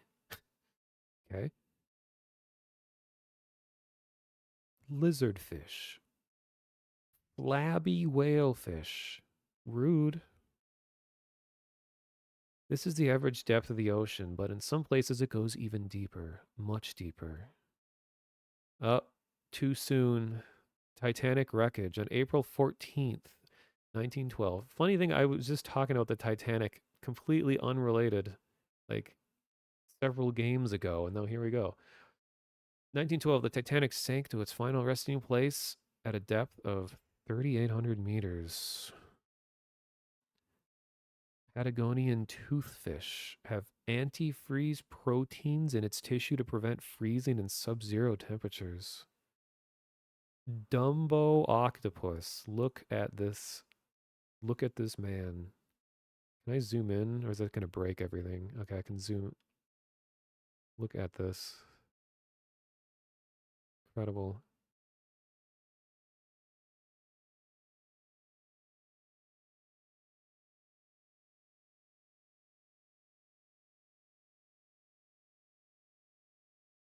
The abyssal zone. The temperature here is near freezing, and very few animals can survive the extreme pressure. What if it turns out this is just an actual educational website? Mario Sunshine, the paint blob guy. Well, you're probably inspired by a lot of these. Atola jellyfish. Yeah, wouldn't it suck if we were learning all these facts for nothing? Okay, now we're going deep. Sea pig. Megamouth shark are one of the largest growing shark species, with some reaching 7 meters long. Fangtooth. Damn. It's the pog shark, yeah. Tripod fish.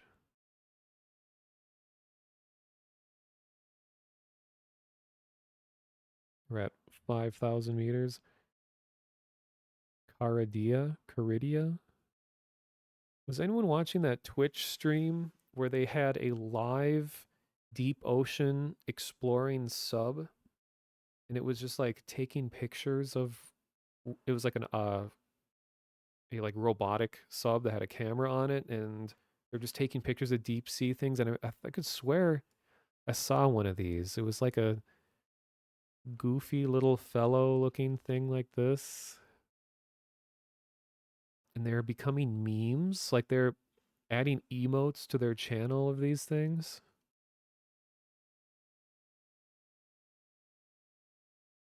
Oh, I forgot the shrimp channel is it's no longer up.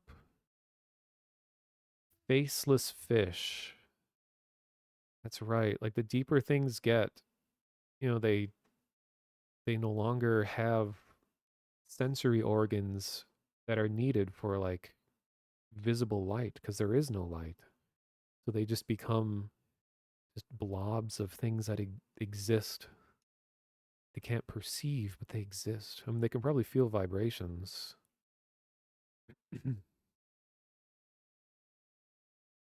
Amphipoda? Amphipoda? This is the deepest point of the Manila Trench in the South China Sea. Brittle star. Abyssal spiderfish.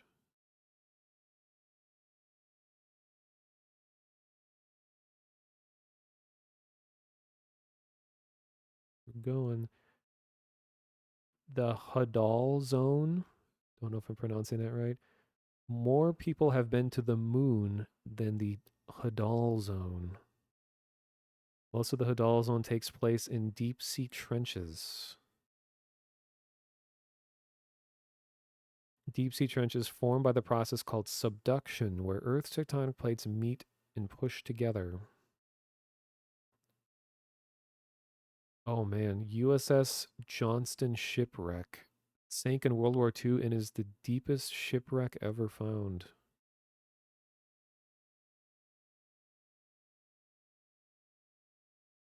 The deep sea can be a lonely place. Life here is sparse. The extreme conditions make survival difficult, but still not impossible. Grenadier? How is anything still alive down here?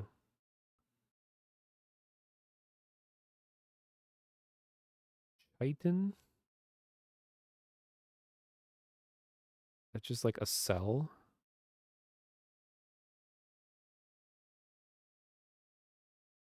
Yeah, Neil.fun is what the internet used to be.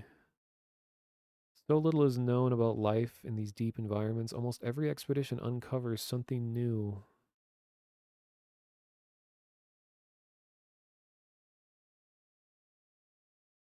Home jelly have been around for 500 million years. Despite looking like jellyfish, they are not closely related. I like how a lot of the more obscure names of animals and stuff just aren't at all what they were named for. They were probably named way back before we knew any better, and then the name just stuck.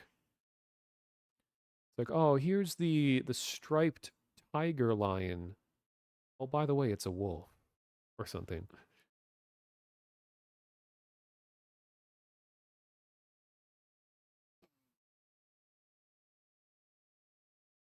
The deepest point of the Java Trench in the Indian Ocean, 7,400 meters.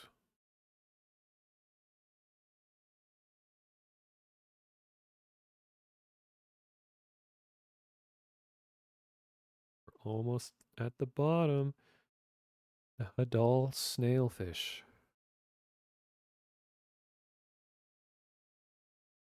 Cusk eel.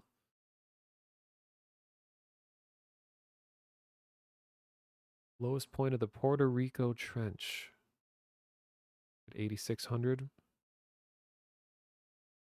You have scrolled the height of Mount Everest. 8,800 meters.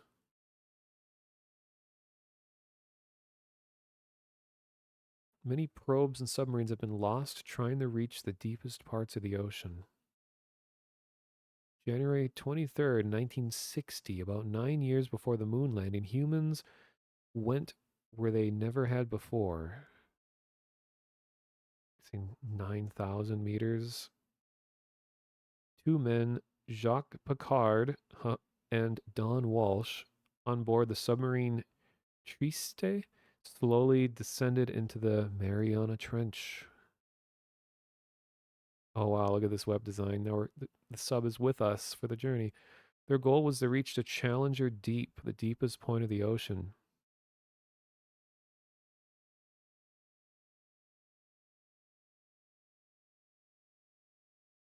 Well, thanks for the follow. Pair of Salamanca.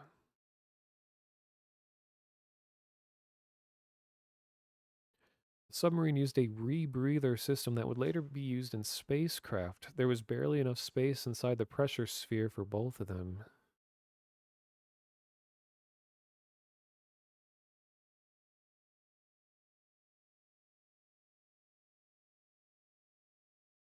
The immense pressure of the deep sea means any mistake would mean certain death. 10,000 meters. During the descent, one of the window panes cracked and shook the entire vessel. Nevertheless, they continued.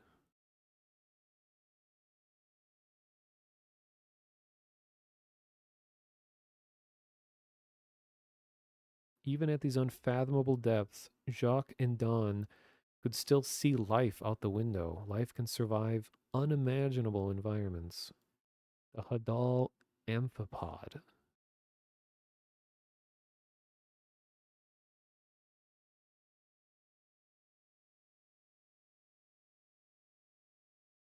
Yeah, if you're on a mission to explore just absurdly inaccessible parts of the world, whether it's like in space or underwater or anything, there should just be some paper that you can sign before the journey that says, hey, if something goes wrong and you lose contact with us, just don't even try to save us. It's like you don't want people to risk their lives trying to come save you. Just fuck it. We're doing this for ourselves.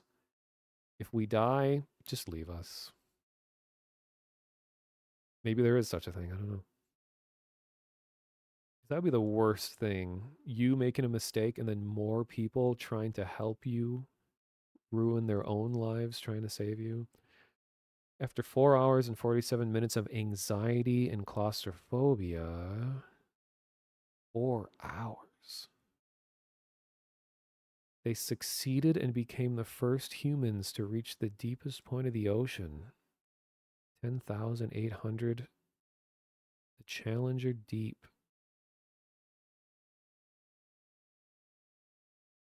Deep Sea. Made by Neil Augerwall. Special thanks to them. To Petit Wade for helping with editing and feedback. Neil.fun. Well, that was a nice little thing. What happened to the guys though? I didn't they make it back alive? I remember hearing about this.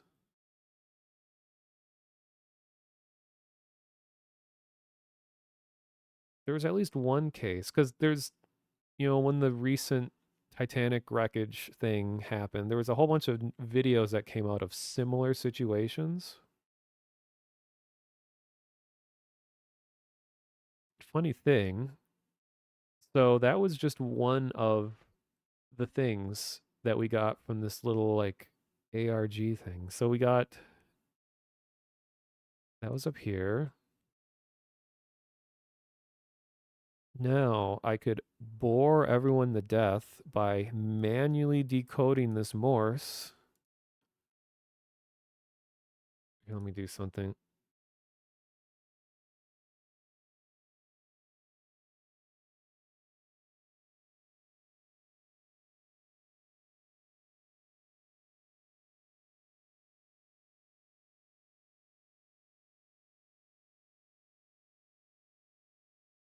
Silent stream. see, oh, it's a website. https://u.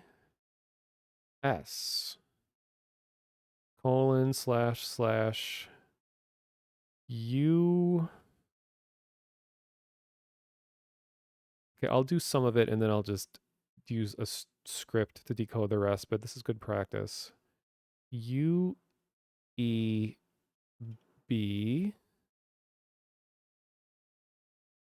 dot ARZ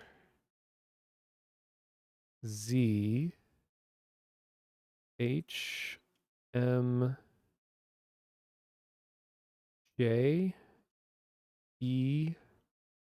dot ORG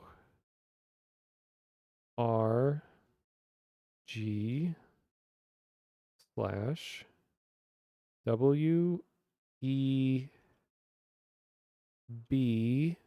What character is this?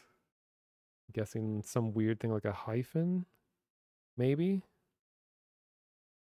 Then we got numbers 20110811541.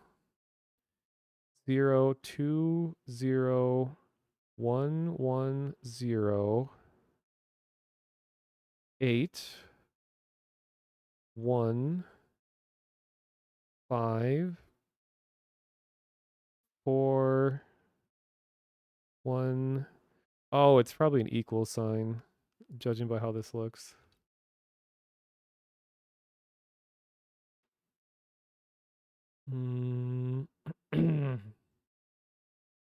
Okay, you all believe me that I could, in theory, do all this if I wanted to, you know.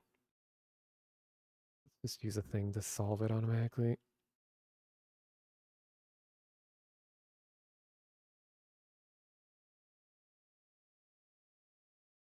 Found a trailing space. Okay, well here's, oh, it's, whoa. Webarchive.org.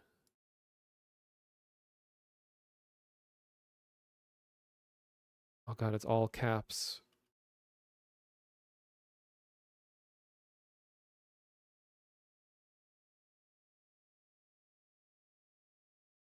What?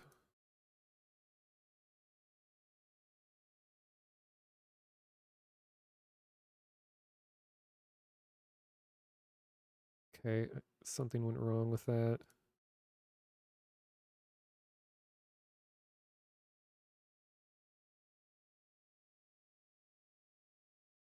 Oops. Okay, where's the error?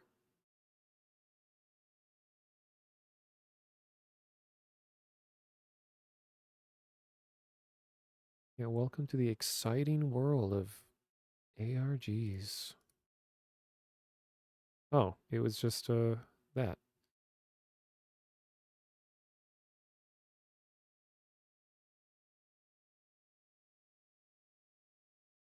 All right.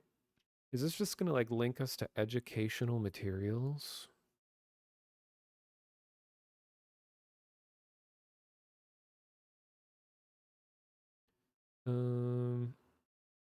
The New England or New England folklore. The page you're looking for does not exist. Author of Witches and Warlocks of Massachusetts.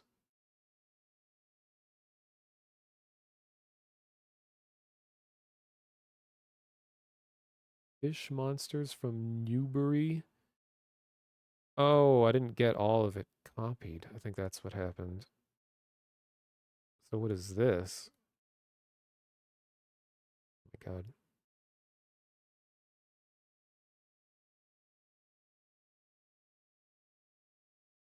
Ah, URL was not complete.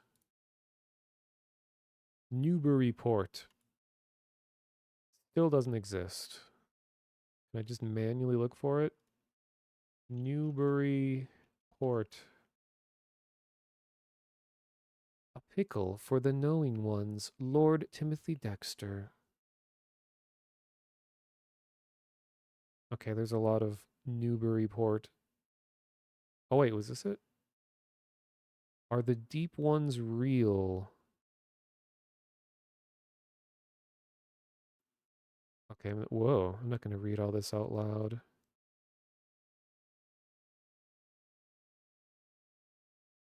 It's interesting to think there might be a humanoid frog creature lurking in Plymouth County, but could there also be a humanoid fish? Or could there be humanoid fish people hiding in the waters off the north shore of Massachusetts? Most people say no, but a few people say yes. Of course, it's inspired by Lovecraft. City of the Dead. It sounds like a grim place, but Lovecraft, of course, loved it and used his visit as inspiration for one of his most famous stories, The Shadow over Innsmouth.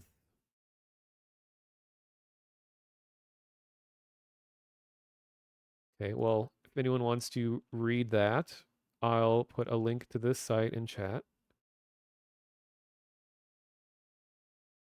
What else do we have in here? But that was, why did it give me an archive.org URL? That was confusing. I guess that's in case this article gets in the future gets taken down, they'll have like a more definite place, I guess. Now what do we have here? Have to fix this. Should put some like background noise so it's not just silence and my voice. Two of the scariest things. Newsroom.nz. New Zealand. Locker room ocean swim champ terrified of what lurks beneath.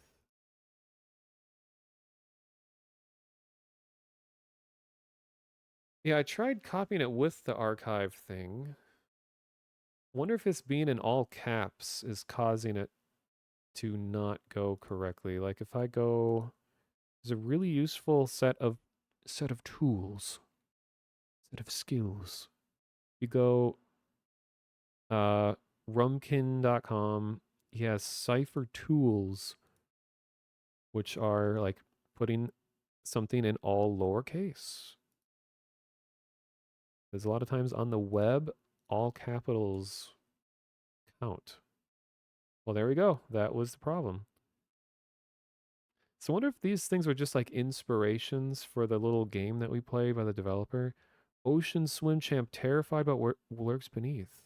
Swimming quickly enough to avoid her fears, teenager Abby Smale has become one of the fastest ocean swimmers, male or female, in the country, and the Olympics are in her sights. Okay, let's cut to the chase. What happened here?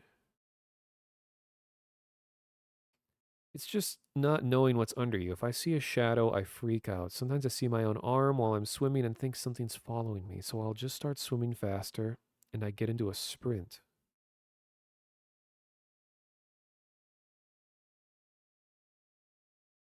Sorry that this is so light mode.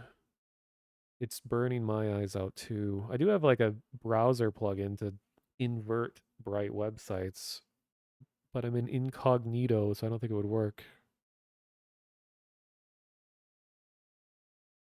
It was just a archive.org slash. So I think that it was just the archive link to that article that we looked at.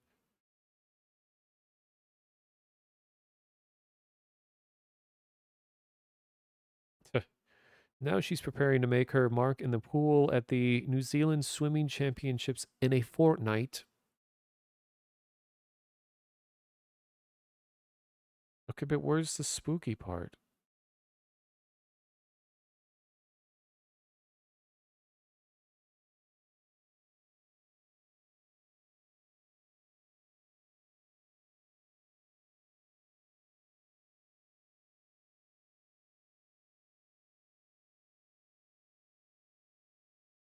Yes, Fortnite is a real word. It's not just a video game.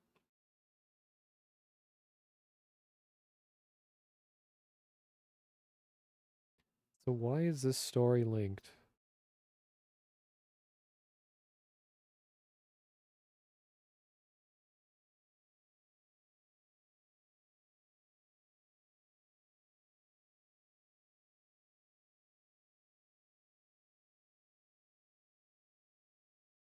see how this is relevant. It's like, I guess she just talks about despite being, a Olympic swimmer, that the ocean still terrifies her. I mean, cool.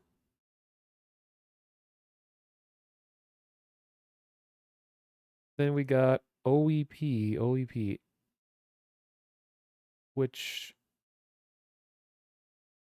what could OEP mean?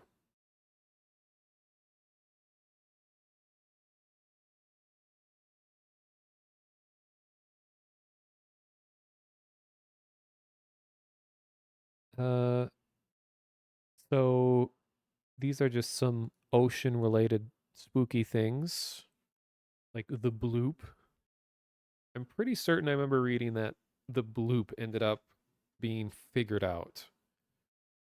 Because, like, what happens a lot on the internet, when just folk tales and things in general, where it's like the idea of something outlives later information learned about it. Like that famous wow signal or whatever. That idea of it being like, oh, it's the only uh like interstellar signal received from Earth, and we think it's probably aliens or something. But I remember it was figured out later that it was just like interference from like a appliance that was at their lab somewhere. And I think the bloop was a similar thing where that was like some unknown signal that came from the ocean is unexplainable. Scientists are baffled. And I think it just ended up being like explained later and like, oh, I guess it wasn't aliens. It was just we didn't know at the time or something. I don't know who Julia Train is. Slow down, whistle, whale. Just search OEP. Well, looks like it only comes up down here.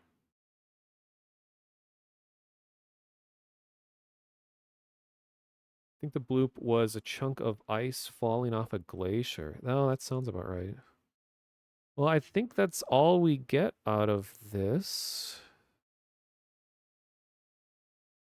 Oh, I didn't even notice this little part. For that deep ocean thing, it gives me a meter measurement. 10,924. Oh, okay. That's just the lowest known point of the ocean. Yeah, I think they tricked us into educating ourselves on the deep ocean. How disgusting. How dare this developer? I was waiting for jump scares, and all I got was education. And that was fun. I mean, here, I'll put the link in chat if people want to like look into it further. So that's the URL, and then Prey, Prey in all caps is the password. So that's just the site that we are just looking at. Cool.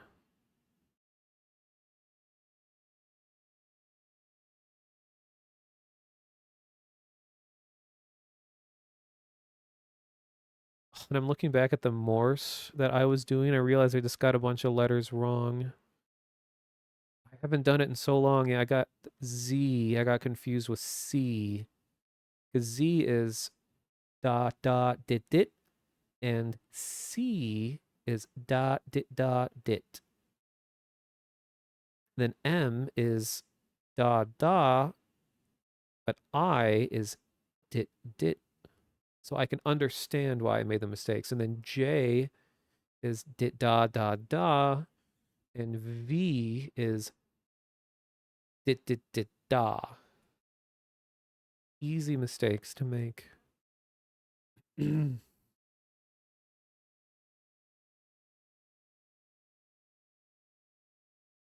So what else do I have here?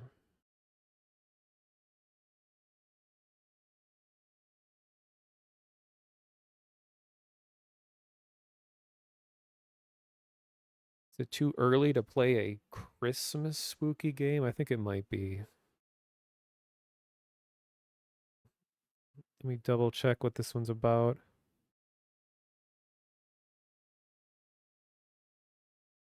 Oh, it was a spooky game made for a Halloween collection, but has Christmas themes. Want a Sprite cranberry? Yeah. No Christmas. I understand.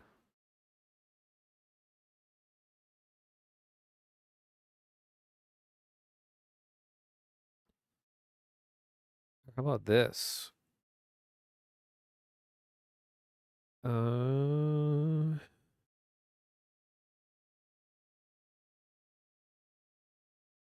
where did it go? Okay, this is going to be a little more traditional spooky, so jump scare warning. This one is called Last Stop Station. Surely something fun and happy is going to happen at the last stop of Station 66. Maybe I am the third six.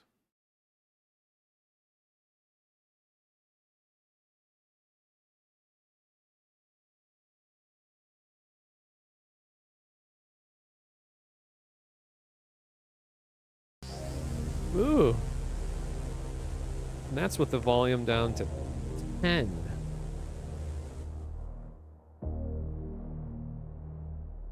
Let's put it even lower. All right. I'm going to go get a drink of water while we enjoy some nice piano and rotating tapes.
Oh, hello. You caught me at a time when I was AFK briefly. Thank you for the raid, Video Bomb. Nice. Hello, Carvo. Noodle. Oh, and thanks for the follow. And also for the follow, XTC Gremlin. Wow, I didn't think I'd have XTC in my chat. Famous streamer XTC. I'll give a shout out to... yeah, if you guys like spooky stuff, definitely recommend following Videobum. I just shout out in the chat there. He's like the master of spooky games like this. He's probably streamed and played more of these than anybody else I know. He's probably even played this one already. Let me double check real quick who the creator of this is. Let's see, last stop.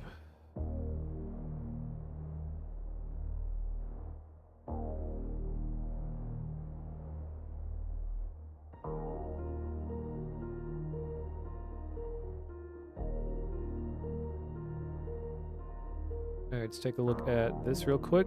So Last Stop Station 66, created by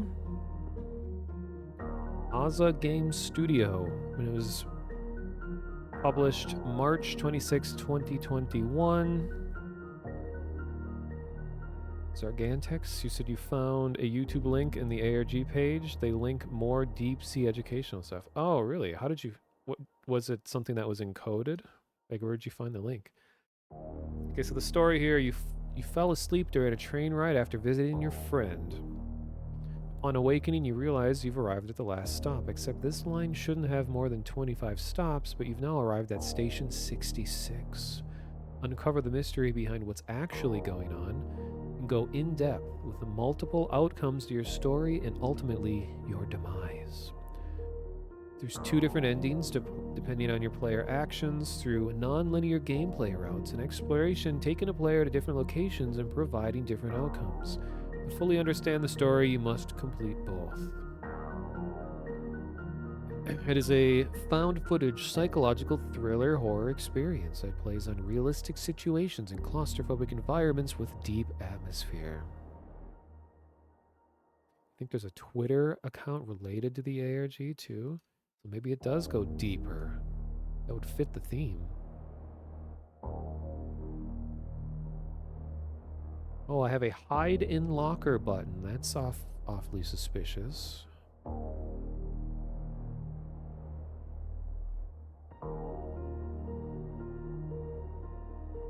right.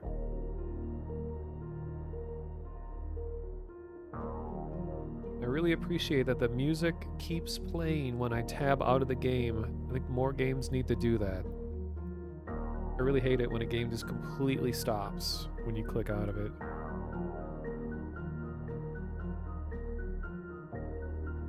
Oh, mixed into the ASCII skeleton were some URLs. Nice. Very good eye. I saw a lot of random characters. I guess I didn't feel like going and trying to find the rest.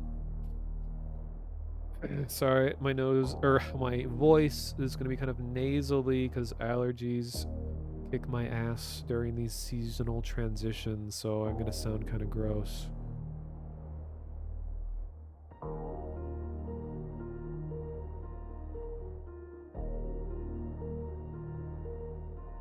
What happened to the cursor? Oh no, I think a controller is connected, so it thinks... Jeez.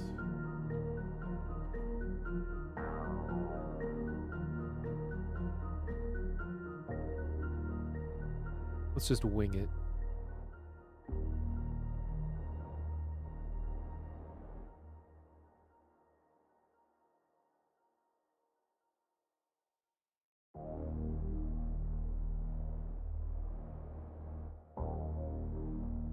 I am pressing any key.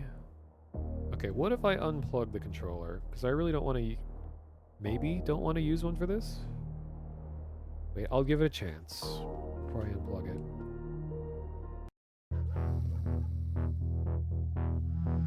June 6th, 1996. It's already loud as hell.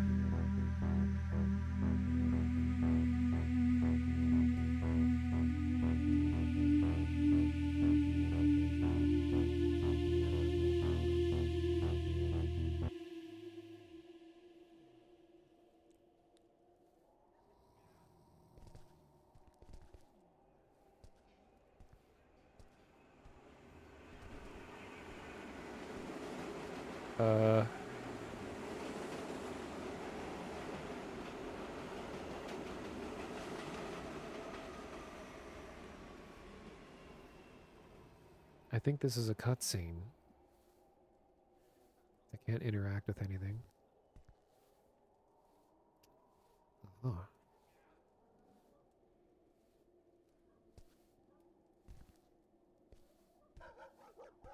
So 1996, I was 8 years old.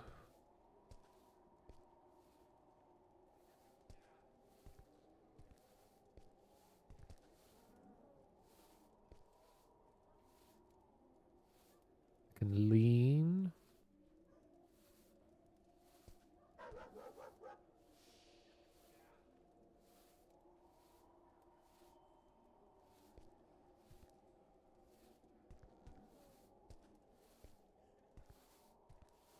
Hi.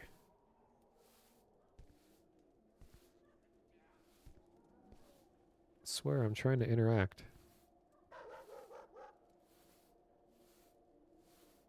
Maybe it's like real life and you can't actually interact with people that you encounter on your day-to-day life.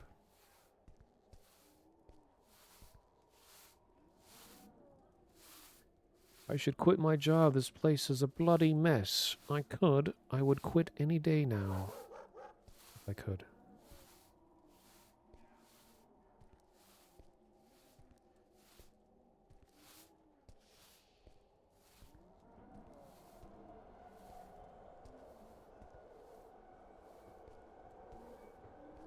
Russian?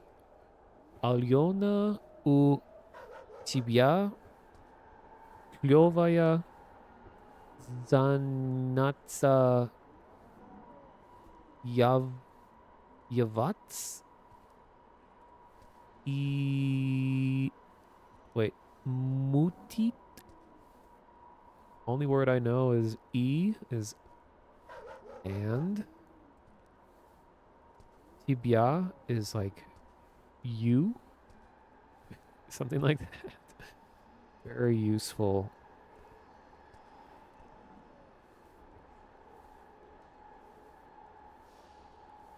God, I get used to these controls.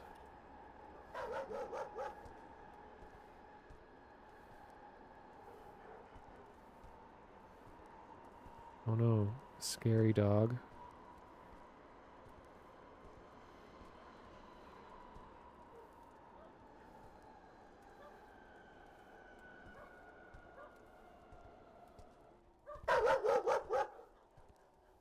Probably waking up people's dogs in real life. What was that? Not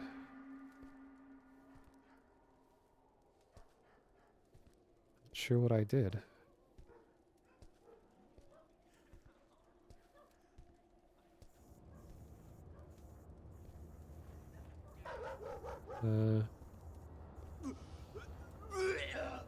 Gonna be sick. What the hell's going on? Who did this? This reminded me of Condemned.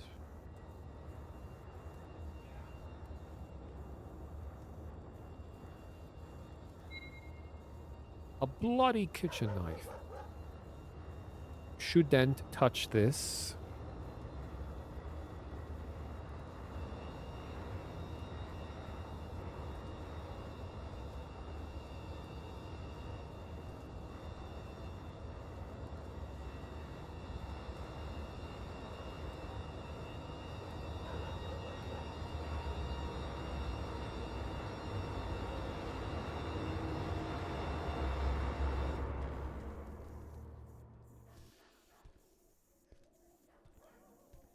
Can I just use the mouse and keyboard controller? Is getting kind of annoying.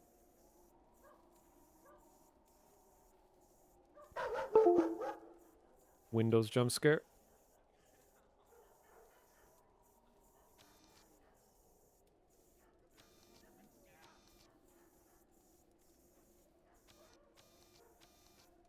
Come on, game.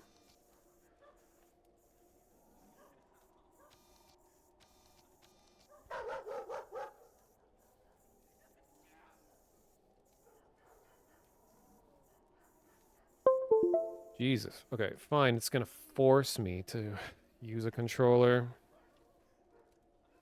I probably have to restart the game to make it not use it. Yeah, I'm playing as a camera. Okay, Doge. I mean, dog. So we're just gonna leave the body over there. Does this say Goria?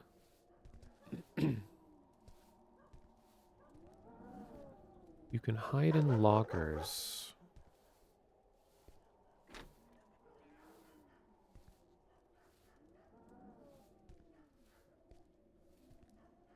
God, why is turning around so slow?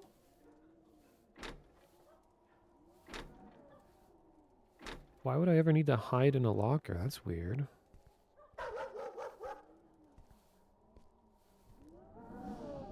This looks like the Voices of the Void update. fairly recent one. Just puts garbage everywhere.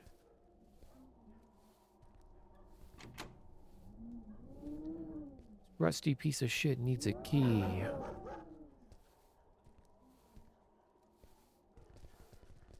Yeah, this is your average Voices of the Void player right now, this guy right here.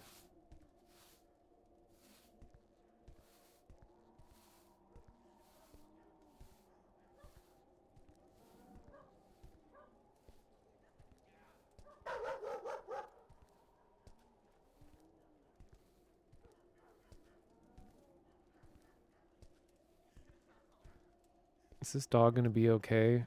Behaving very strangely. I'm guessing there was a key up here that I missed.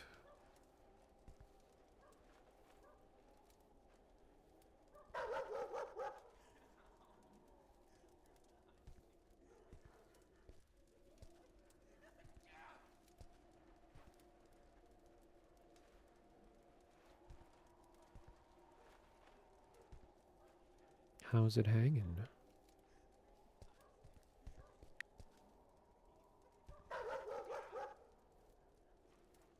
Sentient Jukebox, thanks for the follow.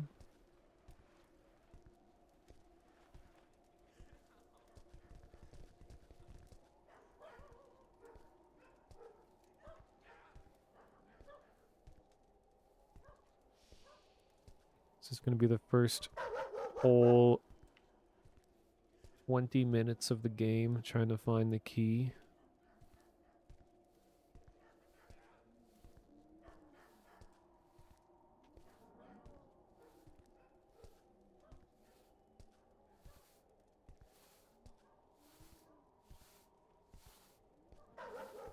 Oh, step back and stay the hell away from me. She does talk.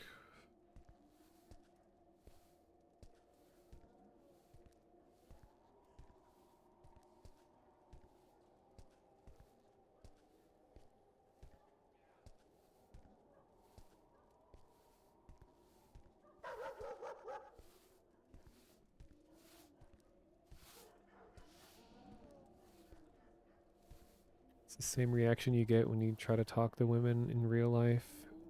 Yeah, true.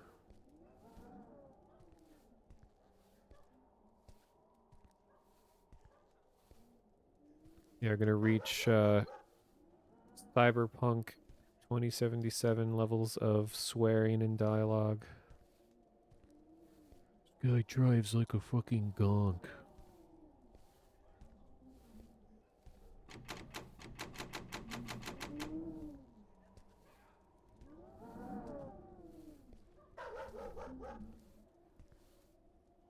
Alright, game, where is the key?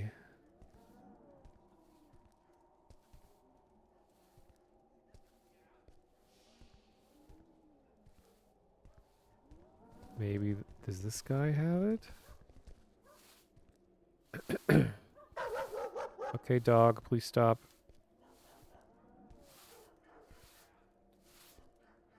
He's really stanced. Look at that. It's a battle stance. Taking just one long, extremely long drag on that cigarette. He has yet to exhale. I like how the dogs are like slowly making their way over here with all this like weird jumping they're doing. Man, where is the key? Game, please.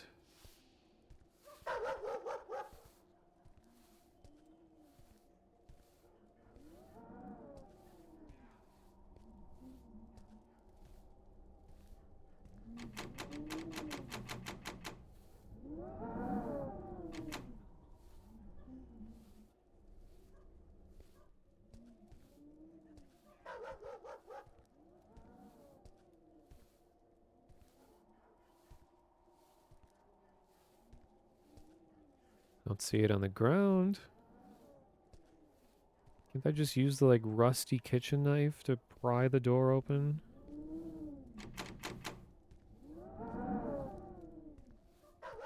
Gonna go listen to the dog bark again. I like stumble down the stairs.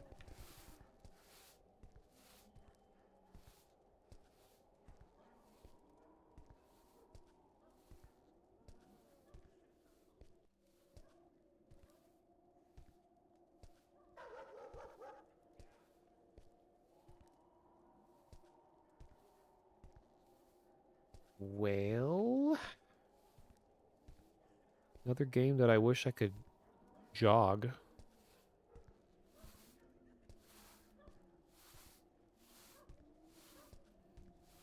Please don't tell me it's just going to be like in a random trash bin.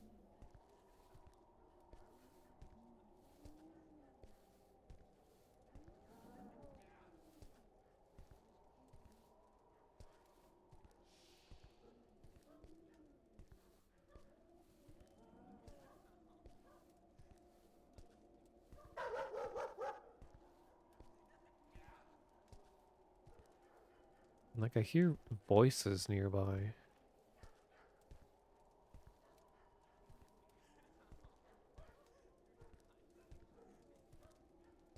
Oh, I can walk down here?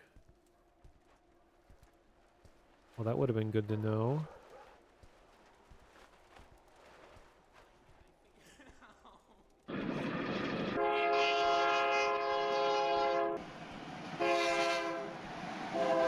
Ow.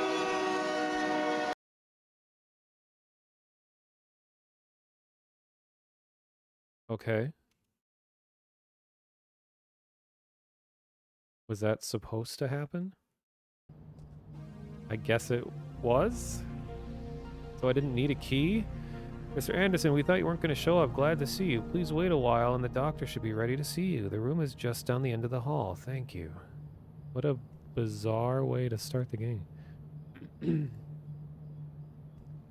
Mr. Anderson, yeah.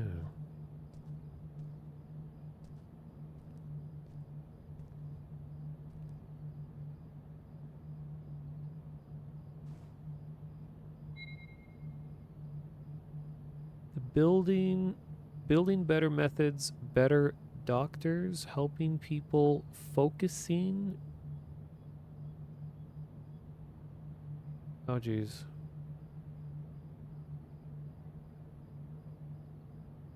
Lorem ipsum dolor sit amet consecutor.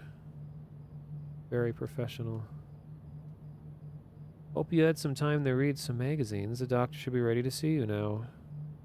Down the hall, thank you. Hey, this is a modern game. They have the hand sanitizer sitting around the office.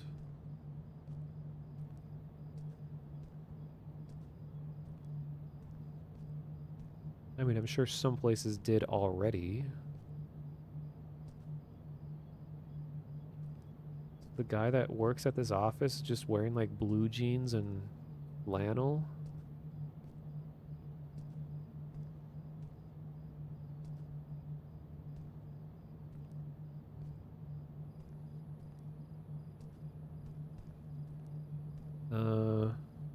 This rotating speed is so slow.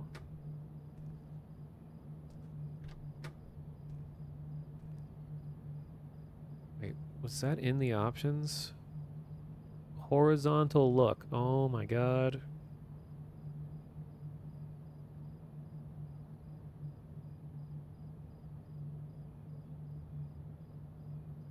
Or is that mouse rotation? Great.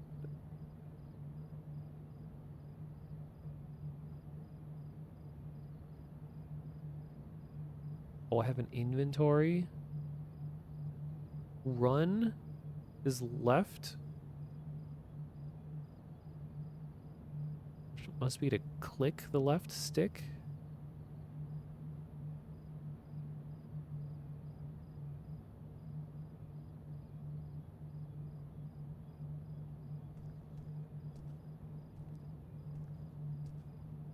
I hate clicking joysticks. It's just a very unnatural thing.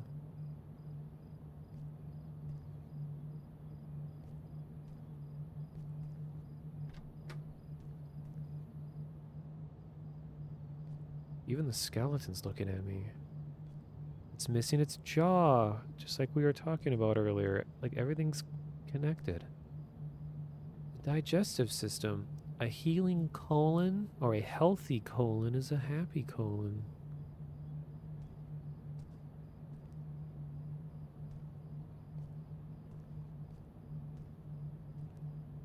Can I like fast rotate if I click? No, I guess not. Why am I hearing crickets inside the office?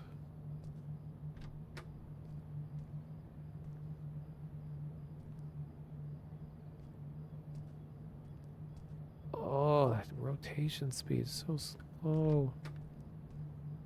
Oh, hi. Good evening, Mr. Anderson. I'm sorry I got a lot of reports to fill in at this moment, but I'm glad, capital G, glad you could make it. How have you been holding up? Any new events or feelings emerging? To be honest, I've been experiencing my blackouts more frequently lately. I can't remember if I visited my friend earlier today or not. It's like I'm losing my grip on reality.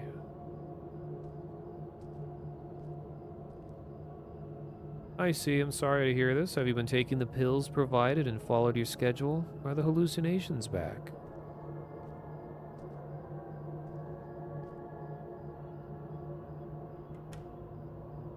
I won't lie. I thought this was a dream. I was hit by a train in the subway and chased by disfigured murderers there too. It was horrible. I wanted to report the incident to the police, but I somehow managed to get there for my appointment. I'm sorry to hear this, Mr. Anderson, but I can assure you this right now is no dream. I must say the blackouts and hallucinations are most troublesome to me. I want you to stay at home and start treatment, and we'll get you back on your schedule. Unless there is more, please visit the receptionist for a new prescription. Thank you. I wish you the best, Mr. Anderson. Why does he have a drill on his desk? Thank you. I hope to feel better soon. Until our next appointment. Goodbye. It says like a hand drill. Not even a keyboard. He's like typing below a tablet, which I guess you would technically be touching the tablet, kind of like that.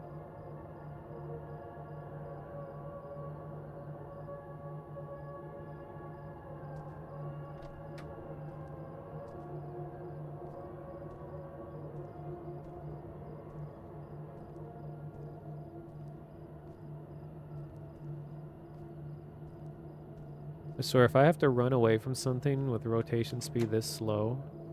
Locked? What's going on here?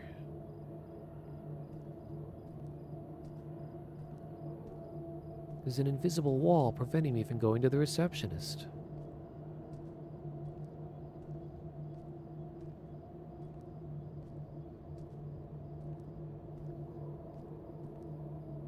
He's gone.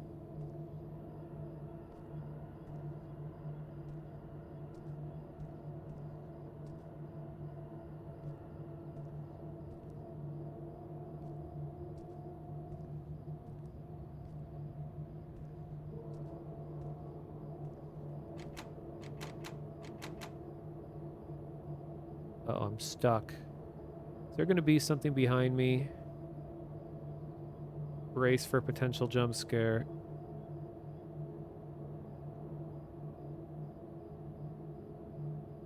Or am I just actually stuck?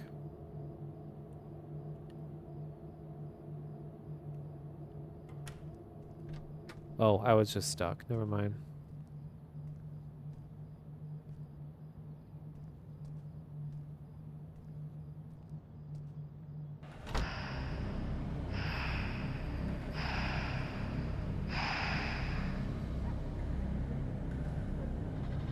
Oh, hey.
So how's it going?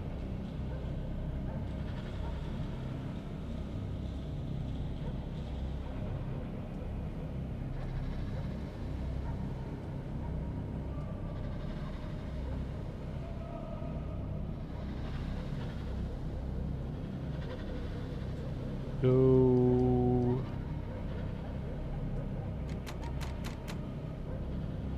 Uh-oh. I think I'm stuck again. Oh.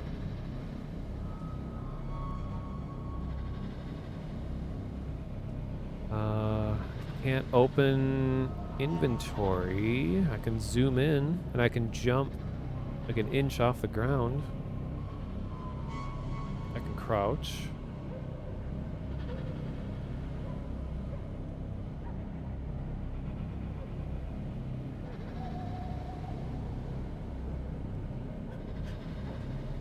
Yeah, exactly like that emote. I have to like weigh myself. It's the real horror.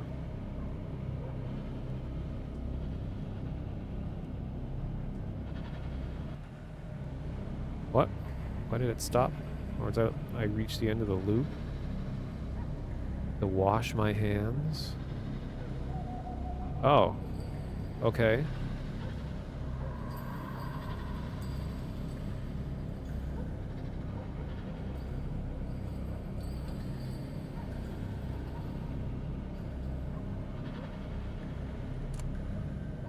Like giant like medieval key to open this door.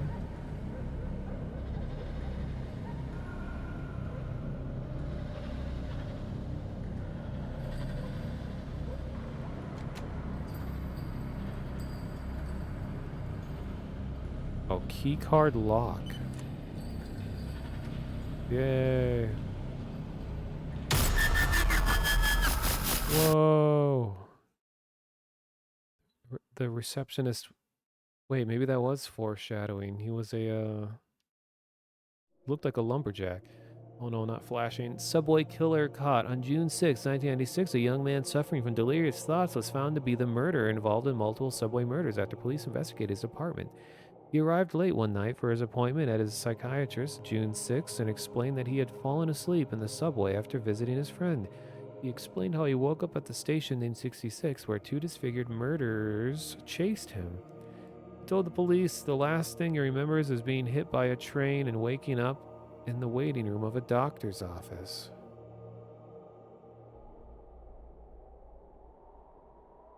Okay.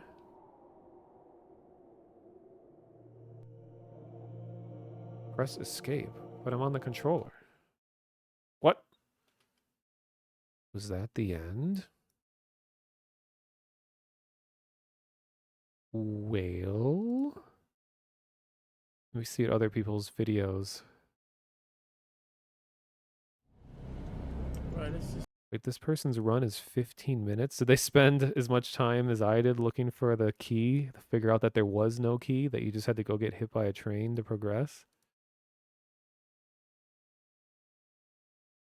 Oh, here. Just so you're not looking at a black screen. Here's me trying to find purpose and meaning. No, by looking at other people's videos. Yeah, there's my new VTuber avatar in the bottom right. I'm going to use that from now on. Okay, so they're in the office. Oh, there was other magazines you could look at?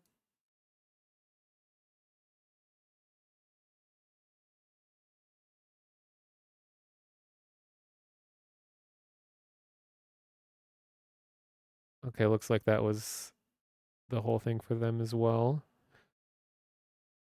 Oh, we have a French review. De cette série de jeux Raoult. I can't French. 30 minutes. How long do they spend on this?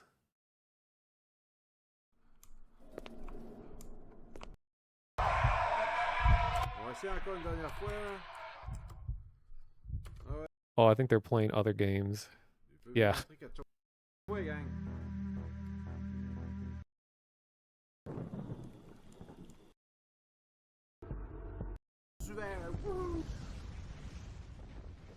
Damn, those effects.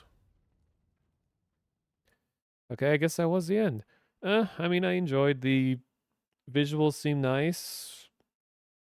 Uh, seems like it would have the potential of going on further.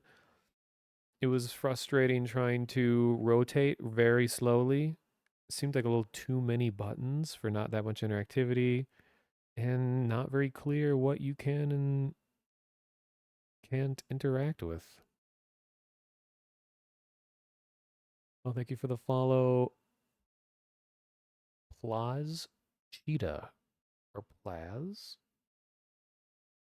Plaz? Cool. Anyway, what do we have next? Still think that Approaches was by far my favorite experience so far. That one with the giant, the huge man. Oh yeah, I didn't even need to hide in a locker the whole time. Why was I told to hide in a locker? Mm,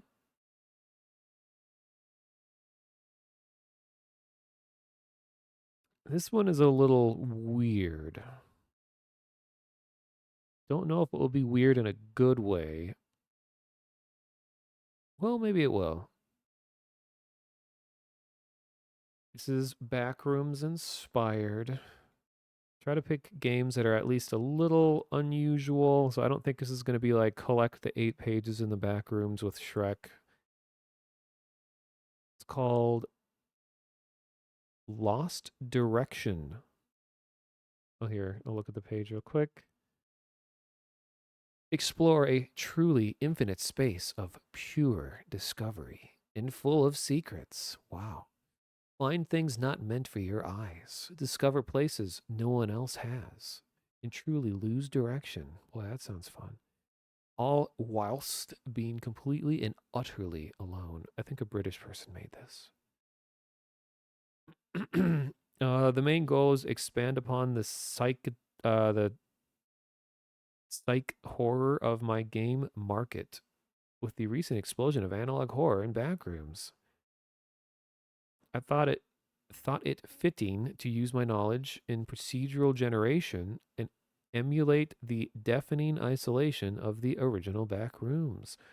I also wanted to tackle the challenge of emulating a handheld VHS look and feel without compromising fidelity and playability. It was uploaded March of last year, created by Hook Dev. Hook?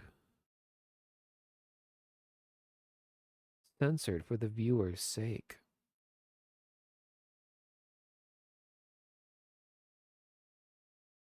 All right. Prepare for some Backrooms and filters, which can oh god, which can be cool. And Windows jump scare. Oh, Jesus Christ. Okay. Couldn't make it to the volume in time. There we go. Actually, I should just mute game volume entirely before I open stuff so we don't even have the risk of that.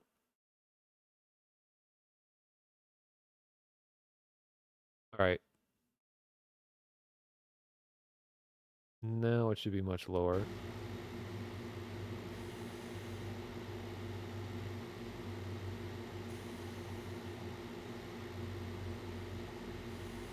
I'm going to put this even lower.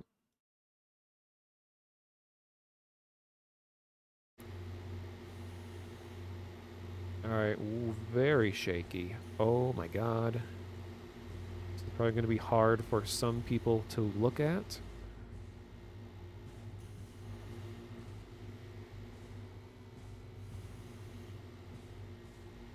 So this is procedurally generated, apparently. Yeah, when you're not the one controlling movement like this, it's a little harder to look at.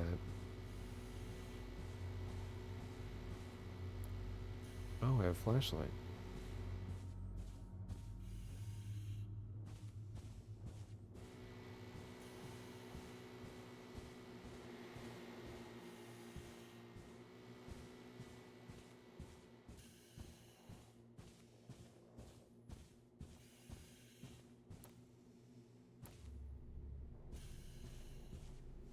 Thanks for the follow, Riot Rhea.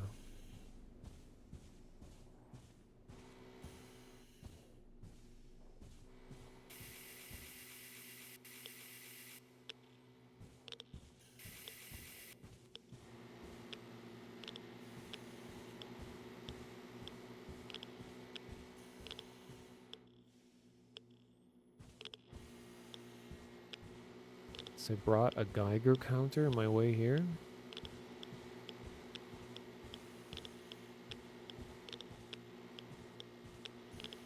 You can dance to this beat called uranium core music.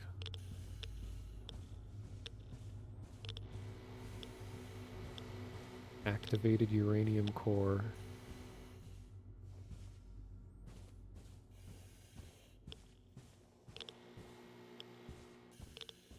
Oh, hey, ballet parking, welcome. Always thought your name is very clever. The blue back rooms. Turquoise, orange, and yellow.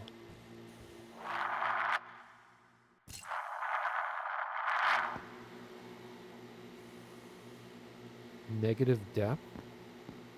Jeez. Never seen this many lens flares at one time. I think this is what, like, macular degeneration looks like. Or no, stigmatism? I don't know, one of these things.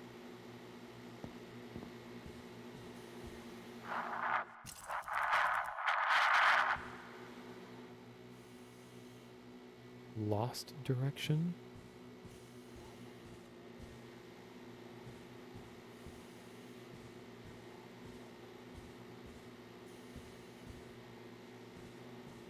You thought the Backrooms game would actually be interesting if it was more focused on survival crafting rather than horror? That kind of reminds me of like that IKEA or IKEA horror game where you're just using like weird office supplies and stuff to craft things together. I thought that was a cool concept. Instead of like, oh, I gotta cut down the tree to get wood and take the pickaxe to the mine to get metal. Instead, it's all about just like breaking apart furniture and interesting resources like that.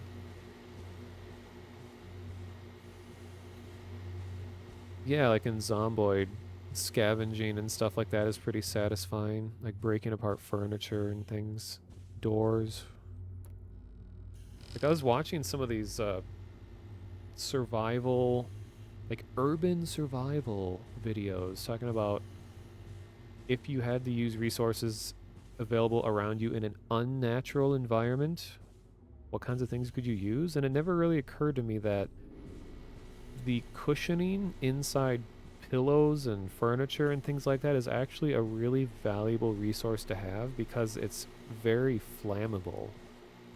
Like when you're out in nature, especially if it rained, it can be really hard to find materials that will actually ignite. From sparks, anyway. So if you're just like taking the fluff and stuff out of pillows and all that, that can pretty easily start on fire with sparks. What were some other ones that were useful? It was like how surprisingly helpful just plastic bags would be. It's like in nature, keeping things dry is really important because you kind of take it for granted that you're like, oh, I'll just put everything in my backpack or whatever. But as soon as things start getting wet, then you're just, well, if you get sick really easily. But also keeping flammable materials dry and things like that as well.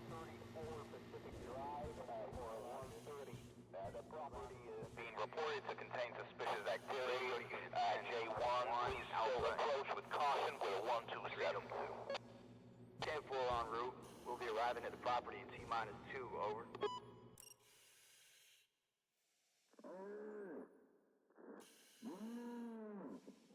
Come again.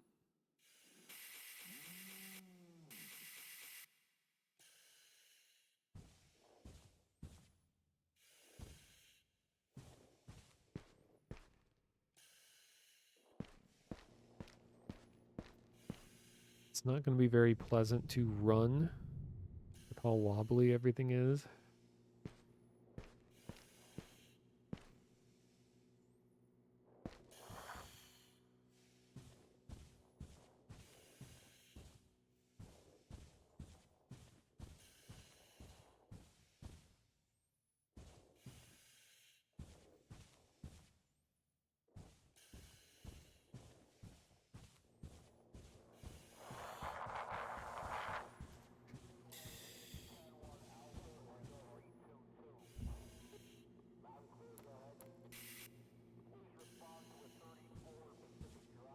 So I guess this is supposed to be procedurally generated, so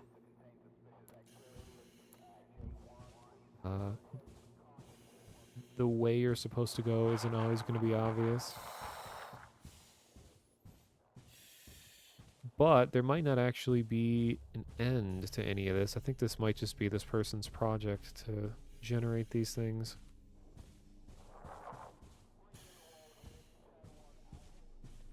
Okay, I'll find the next radio. And if nothing happens after that, I'll move on.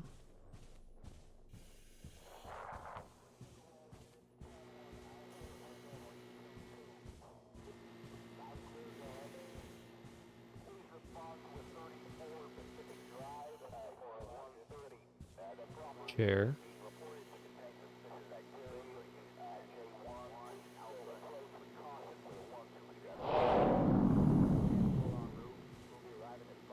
What was that?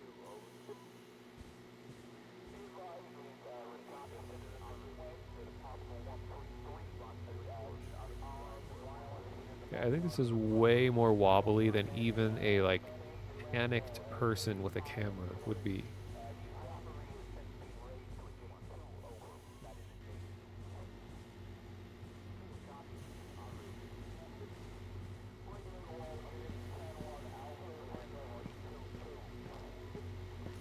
But I still think that the Kane Pixels backroom stuff is, like, I think the best stuff to come out of the backrooms. You know, it is just videos, but that is by far the most interesting take on it all, I think, around. So if anyone hasn't seen that, just search Kane Pixels, Kane, and watch some of those videos. They're surprisingly well made. And they have like millions of views apiece. And all the comments are people just like worshipping the land that Kane walks on. And I think he got picked up for like a TV series or something. I don't know whatever happened to that.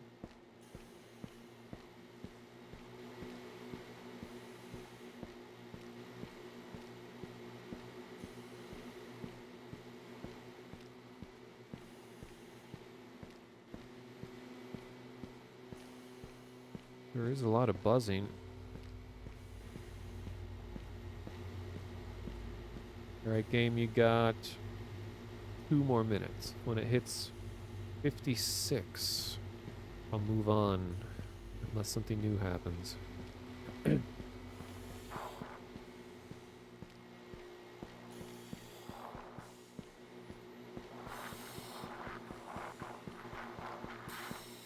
I wonder if this does actually just generate forever.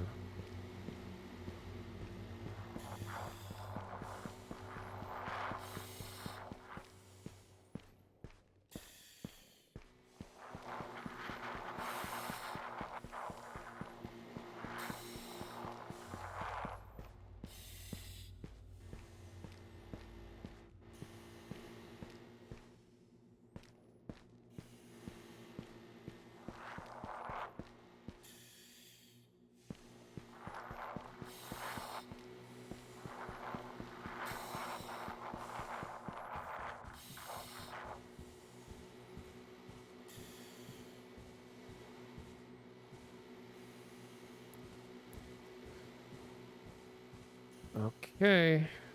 Well, it's at least cool little project. Not a whole lot of direction or anything, but the stuff is like clipping into itself.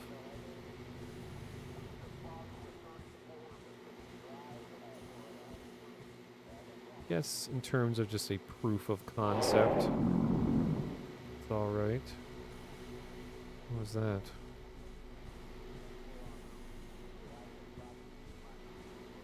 It's happened a couple times. I don't think there's anything actually there.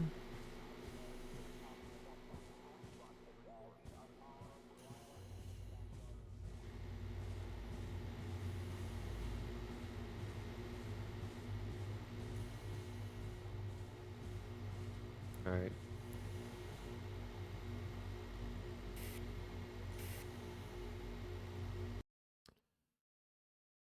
Cool. That was Lost Direction by Hook Dev. Sounds like it was just their experiment putting these kinds of things together. What else do I have?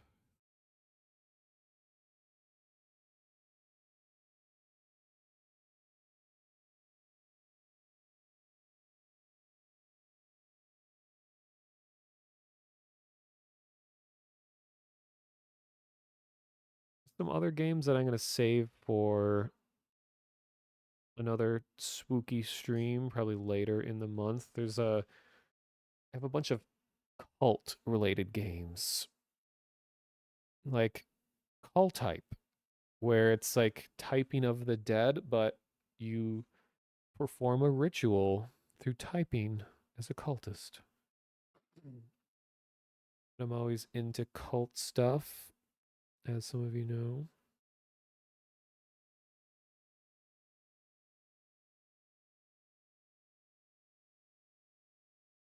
Well, let's see. I wonder what this is like.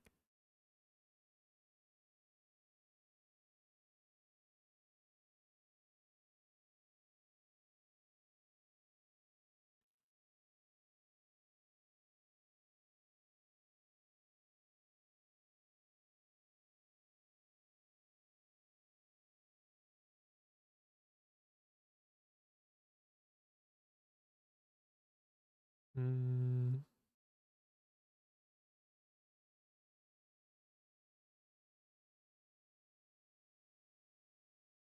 Scottish cultists are the best. I don't know what I know about that.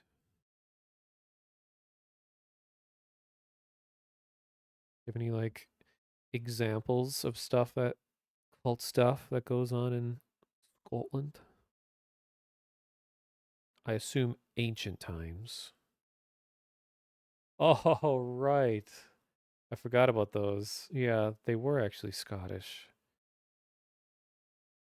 They what was that game called? Quantum Dimension or something like that? And the dev actually responded to my comment. Like I try to leave reviews on every game I play, regardless of if I liked it or didn't like it or whatever. And I commented on that one just saying it was all around really well made, but I just wanted a key to allow me to run around. And he said that he's gonna like do an overhaul to the game and he wants to add VR support or something. So he's still planning on adding more to it eventually. But he said like, "Oh, I've learned so much about game design and all that since the last time he made that he wants to like redo it more efficiently or something." Edinburgh. Okay, this is a weird little one. Not sure what this is going to even be like, but it's called The White Ship. And it was uploaded in 2017.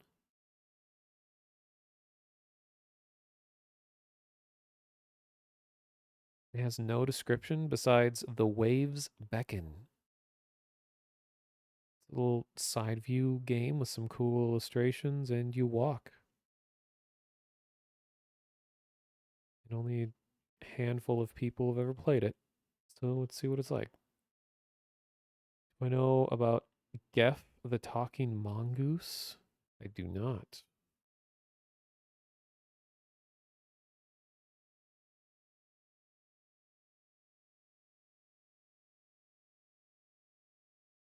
Okay, volume is down.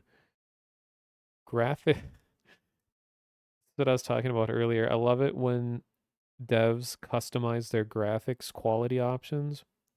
Like by default, it's like low, medium, high, ultra, or whatever. With these settings are the only graphics setting is lonely.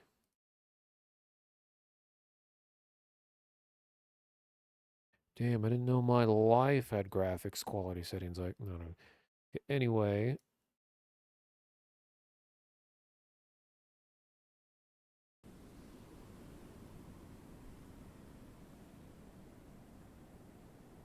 here we go.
We'll get there eventually.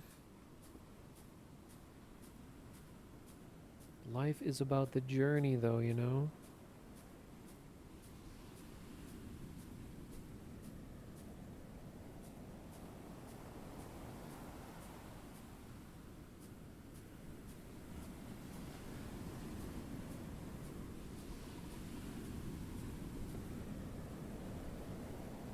Do not stray too far.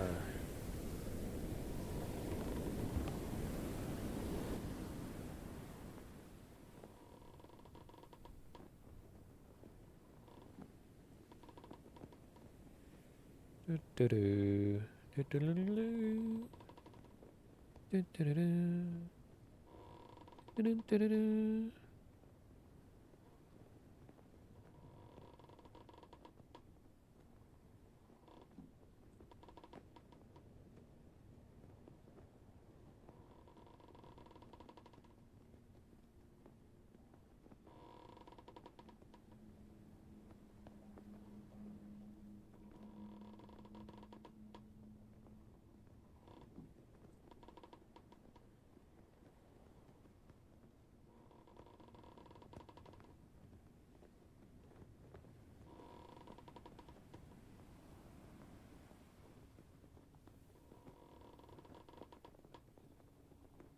Doesn't let me turn back.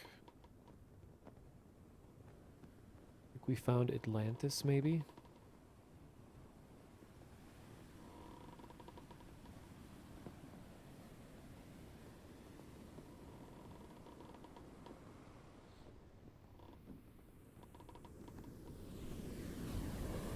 Oh.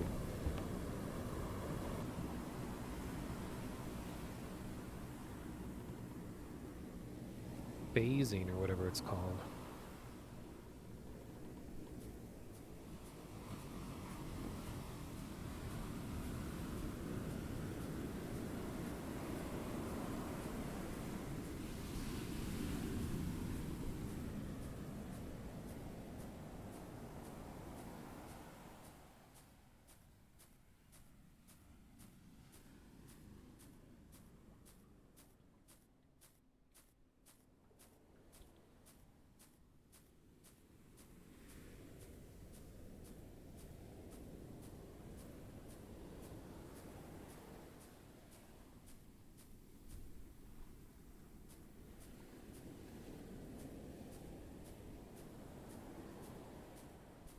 A second boat.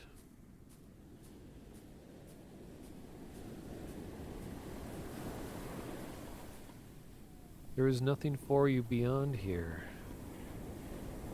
Well, there's nothing for me back there either, so why not?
Hope this isn't gonna turn into a Final Fantasy VI Celis cliff moment.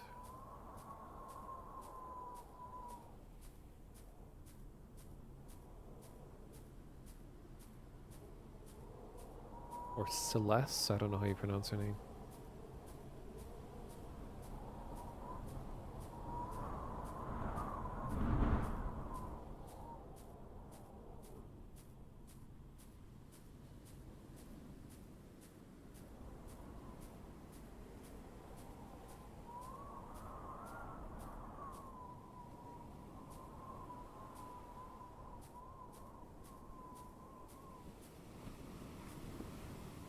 You should go home.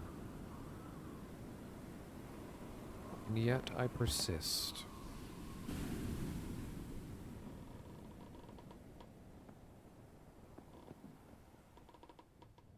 And I don't blink, and I just keep going. I don't stop, and I don't blink.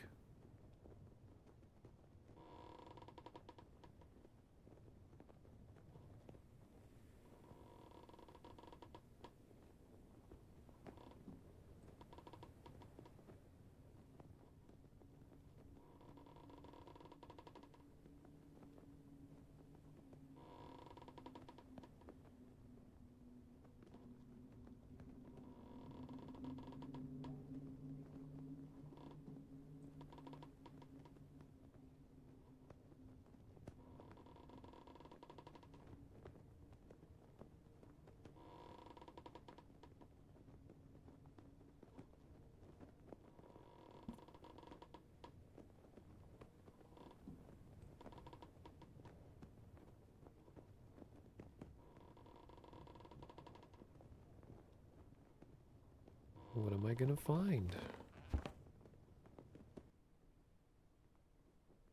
Hmm.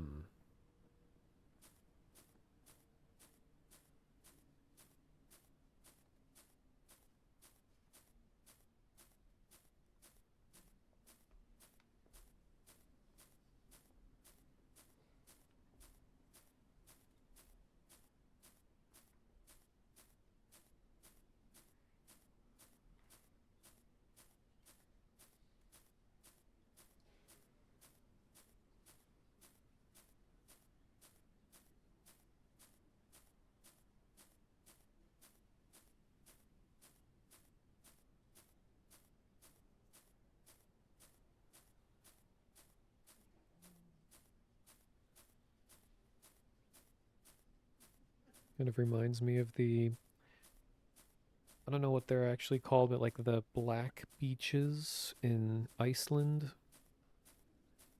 where the sand is black. It's a really cool look.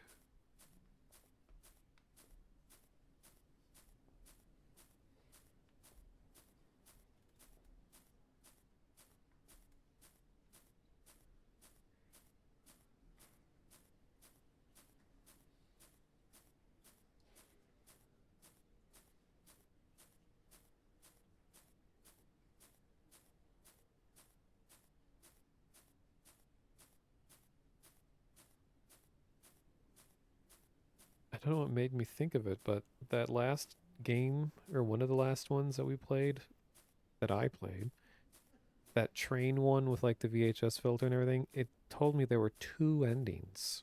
And to understand, I needed to get both endings.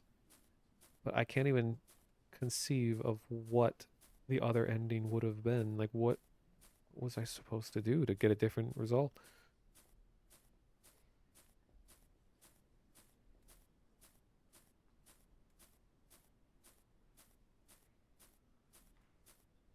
Wondering why it's so quiet. Just enjoying it. Don't always have to fill all silence with noise.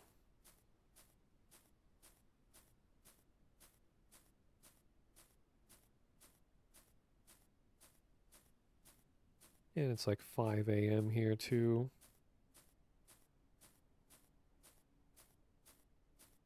When I start getting tired is at 5 in the morning.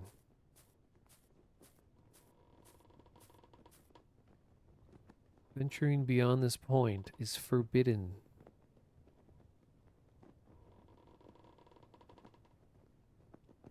Well, I guess I'll just go back.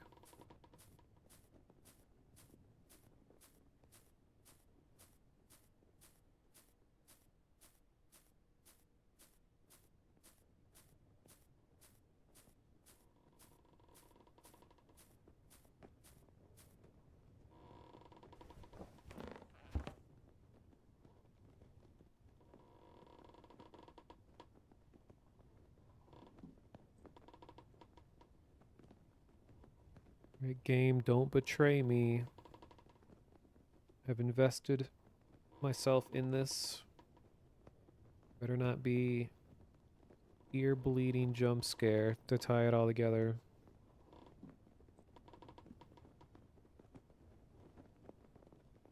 I'm fine with there being a jump scare, but just doesn't need to destroy my ears, please.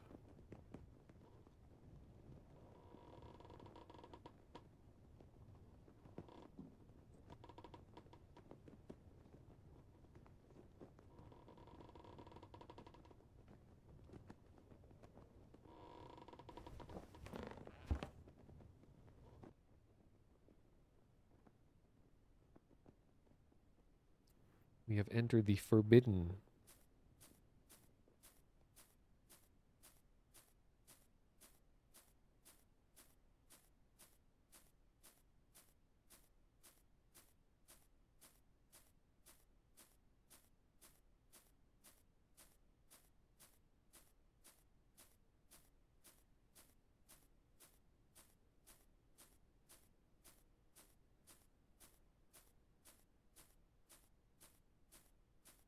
See you later, I am bad.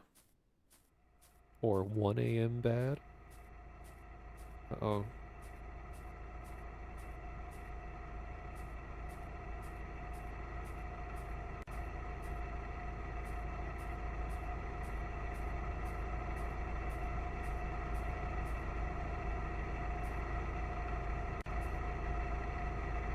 Oh, you're greeting. Oh, okay. Well, then, welcome.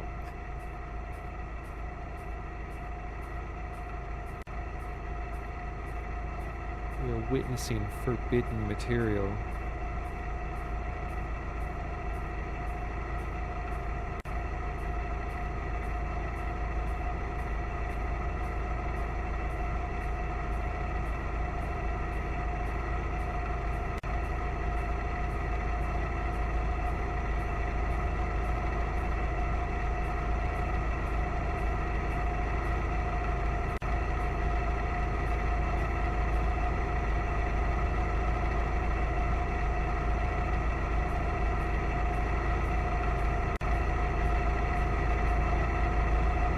preemptively turning the sound down.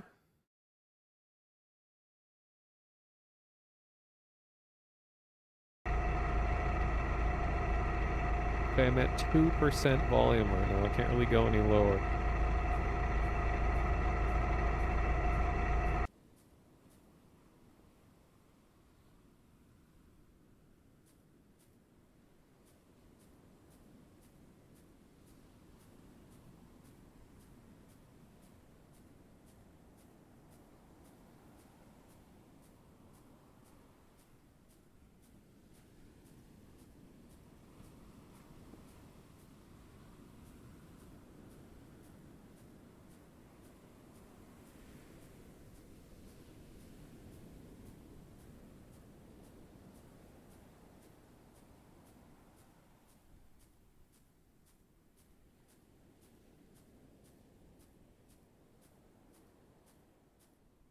I think life is just one big repeating cycle. I think that's what's going on. Or is it? Oh my god, Windows. That was the jump scare. Okay. Alright. I gotta turn that down.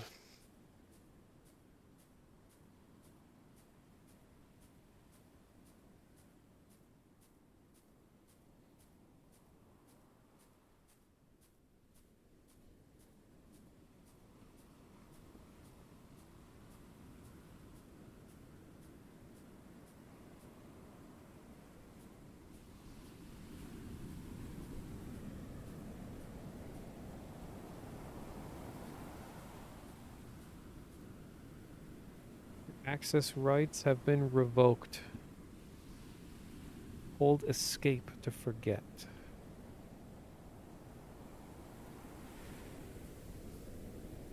Alright.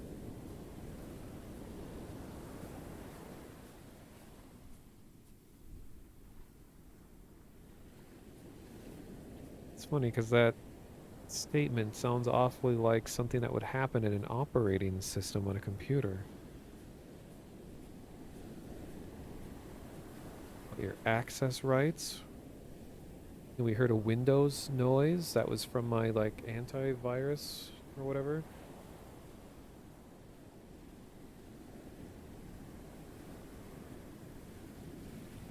Well, I shouldn't have betrayed the inevitable.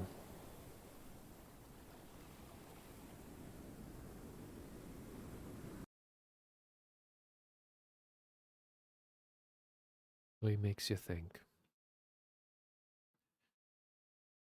It also, for some reason, reminds me of. I don't know how many people saw this, but Tales from the Loop. That is such a good TV series. We watched it together in our Discord server years ago. That was easily one of my favorite TV series. Just visually and musically was great, and the concept was pretty interesting.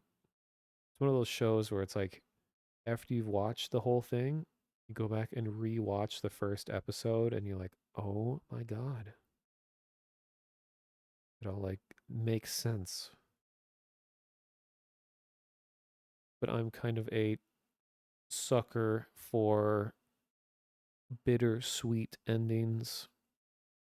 Happy endings are boring, but it doesn't mean that I want there to be sadness. If there is, it's all right. But I really like kind of realistic, hard truths in my narratives. Yeah, it's about the town that's a part of a experiment without spoiling much. But the art direct, or I guess just, yeah, the art direction for the whole thing, it's all live action, but it was directed by God, what's his first name? His last name was like Stalinhog. I always forget his first name, but he's really well known for his art of kind of a retro futuristic looking worlds where everything is just at like colossal scale. Like you'll see kind of an ordinary landscape, people in like a station wagon, and then in the distance you'll just see some like massive, kind of worn out but futuristic looking structures. Oh, Simon Stolinog, that was his name. Yeah, each episode followed a different person in their day-to-day life, and they each had just some weird quirk about their existence. It's just such a great series. Like I like any kind of narrative that is about how people live their lives. Like some aspect of their regular life. Like I don't think, in my opinion, there always needs to be some sort of major conflict. Like maybe something changes in their life or whatever, but I just like learning about life systems. That's why I really enjoyed Mandalorian. I only watched the first season, but because Star Wars has always interested me, because I don't know, grew up watching it, but I really don't care about the big themes of Star Wars with like the Jedi and Empire and stuff like that. But Mandalorian was so interesting because it's just like you see a little bit into the regular people, the ones that really don't have an effect on the world as a whole, yet they still persist. And I heard that what's the most recent one, or one of the most recent ones that does that even more? It has no, not a Ahsoka. It was the. It's a little bit older than that one. The guy Andor. That was it. Yeah, Andor has recommended that over and over again because they're like, oh, if you liked season one of Mandalorian, you're gonna love Andor because it's more of that kind of just slower paced look at a small aspect of the Star Wars universe. Because I love the way Star Wars looks and sounds. I've always really enjoyed it, but those parts of the world are the parts that I enjoy the most. Just the day to day stuff. Like I've always liked the Jawas. As a kid, I always liked the Jawas so much.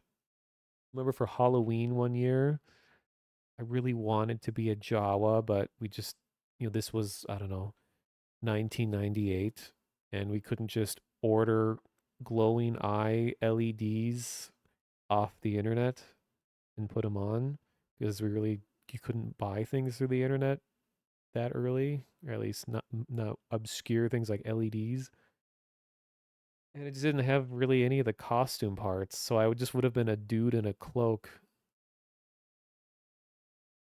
But I like the Jawas, just how they are kind of these wandering scavengers with their sand crawler. So cool. And I like how they Jawas along with the Tusken Raiders or whatever are more humanized in Mandalorian, where they're not just these like uncivilized savages. You can actually understand their culture a bit more. And I like that.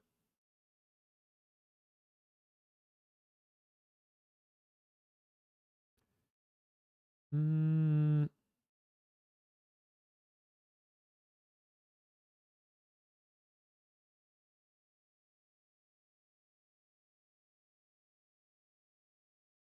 looking at what else I have here. Can't remember what this one was supposed to be about. What is it called?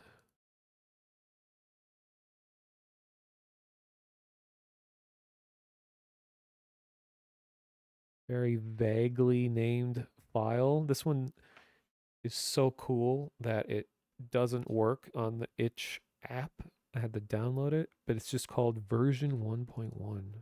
But I don't think that's the actual name. That's just what the devs named the thing. Oh, You and the Night. Let me double check what this is about.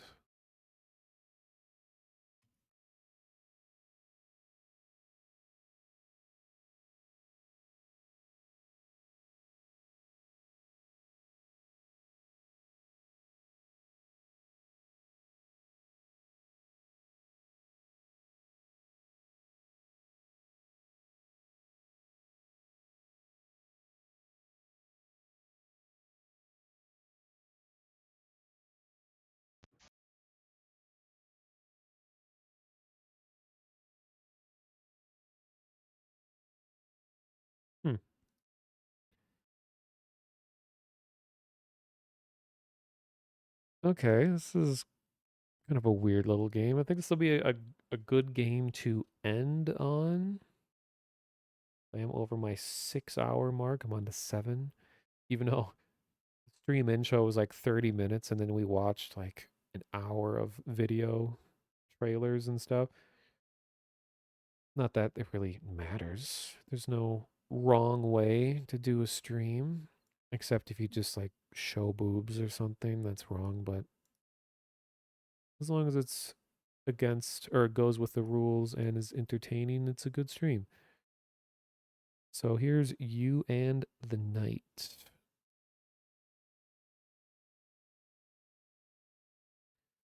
I'll bring up the page. I always like to make sure I give credit where credit's due. It says you're traveling alone, just you and your broken car, the fog, and a dull countryside. You're tired and you take a break in a small family hotel. You're engulfed in silence. You sit and wait like you always did. It's just you and the night. And it's by M. Jessen, 86. It's so dumb how I just don't like the way Itch organizes their pages. Like, why do they hide information like the creators and the upload date and all that in this little, like, more information link? Like, this should all be up here with the title and all the important information and a summary. Why is it a dumb little, like, pull down link? Like, what? You shouldn't even have to click this information. There's no reason to hide this info. It's so stupid. I don't like that design decision. But I do like that they allow you to customize your page so that you can have it fit the theme of your game a bit more instead of having, one standard look for everything. It kind of reminds me of MySpace. Except MySpace got way off the rails where people would just make like the most hideously ugly, unreadable pages.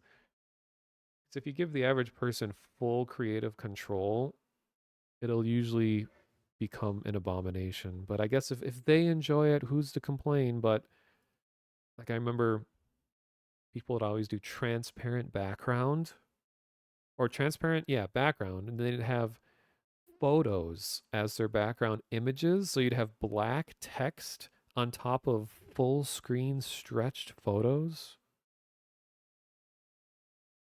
It was terrible.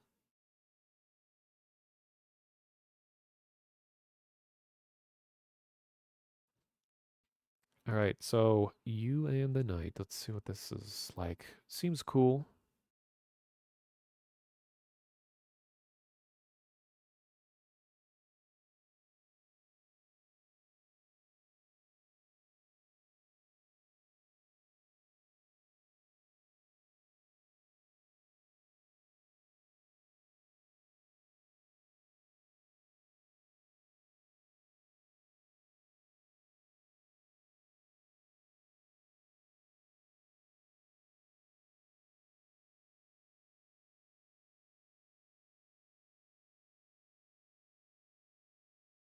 Some parts of the game may be considered violent or cruel. Okay.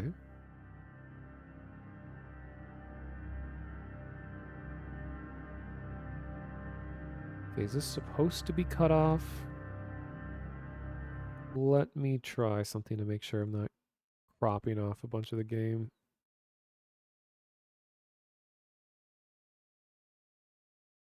Let's try this again.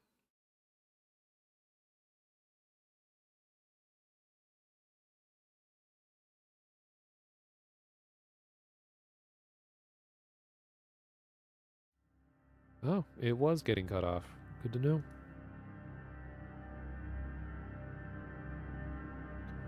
Game by Matthias Jensen.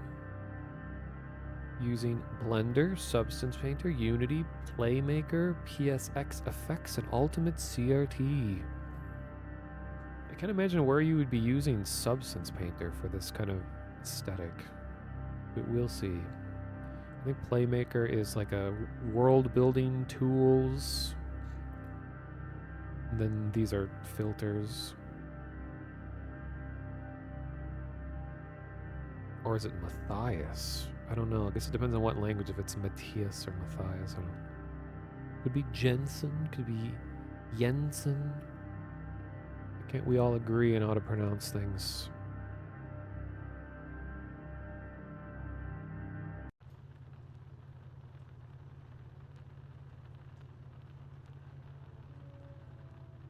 And my cursor is not locked into the window. Alright. Let's deal with it.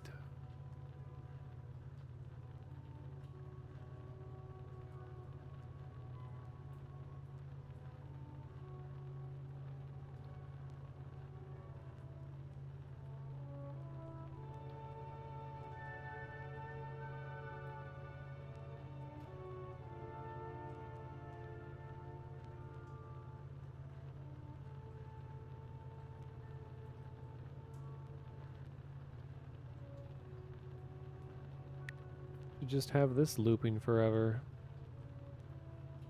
I'd enjoy it. Thanks for the follow. Alexi Doe.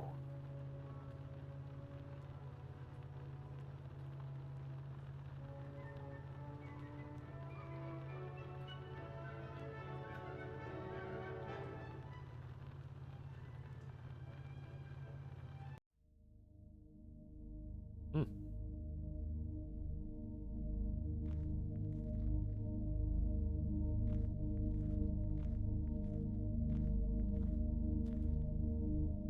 The car is in a bad shape. I really need to make some money. Otherwise, I won't be able to pay for the repair. But right now, I just need to get some rest. I'm too tired to drive any further. Oh, I've had moments like that. I remember doing really, really long drives at night. I just had to like stop places just to wake up. It's a nightmare.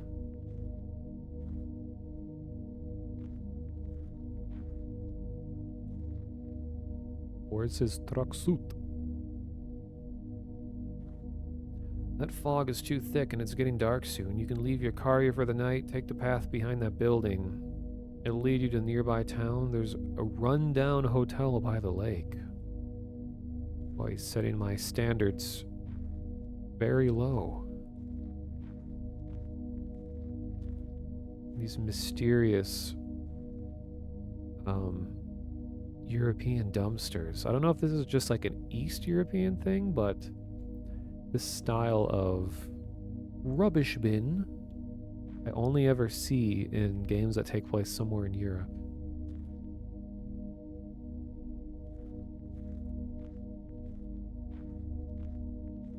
Yeah, he's so old, he has a seam going down his body.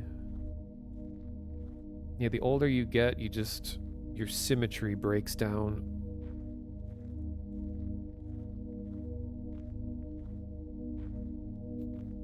Doesn't look like it's getting late. This looks like midday. Wait, wonder if I can get my cursor back in if I do this.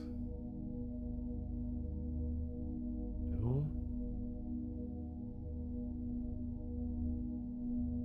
Let me try something real quick. I think Borderless Gaming has a option to get your cursor locked. Try.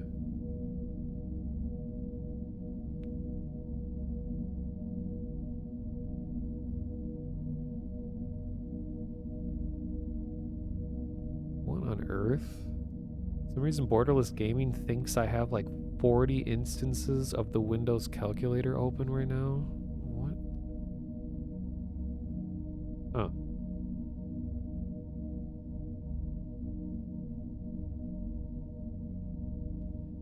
I was just mathing at the speed of sound. What is fun to do is if you open the calculator and then you just put in a calculation like, I don't know, 5 times 0.2, and then just hold down the equals key.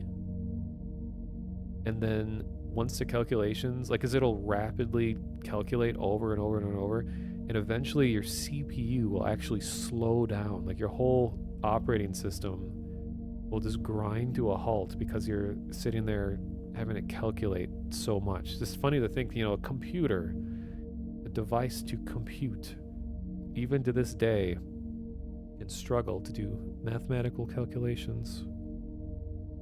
But I guess you're telling it to calculate like the, I don't know, the trillionth decimal point of something, which actually isn't that far. You know what I mean. Okay, where is... Trying to see if I can get this to lock in place. What is this called again? You in the night.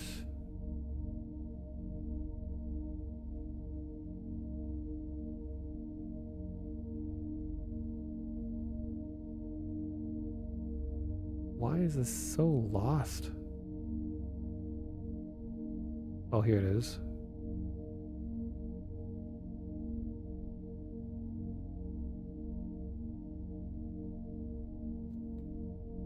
No, it's still not locked in.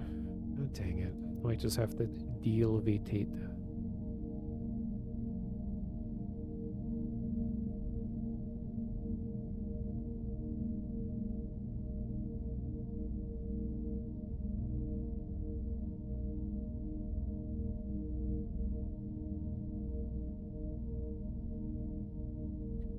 Oh, toggle mouse. Oh, visibility. No.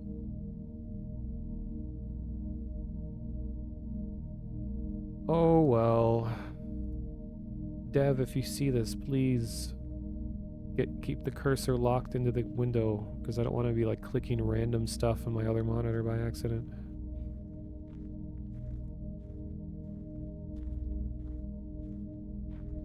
I like the way this looks and sounds so far. It's nice.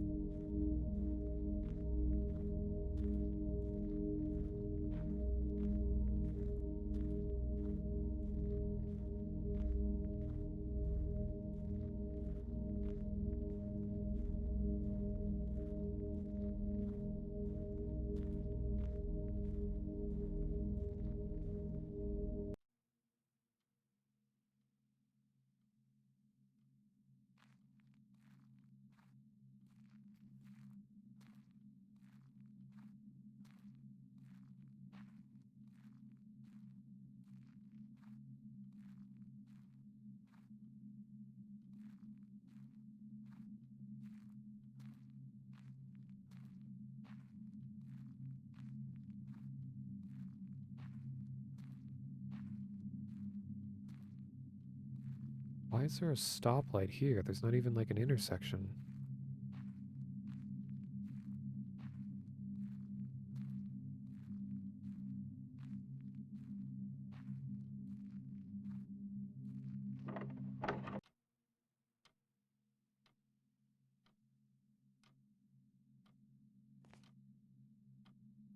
Pictures and paintings from the 20th century.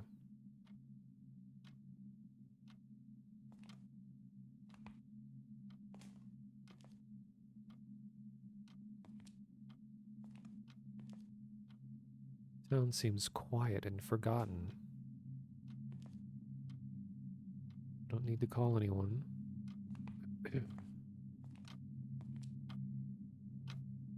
An old clock. My grandparents used to have one of these.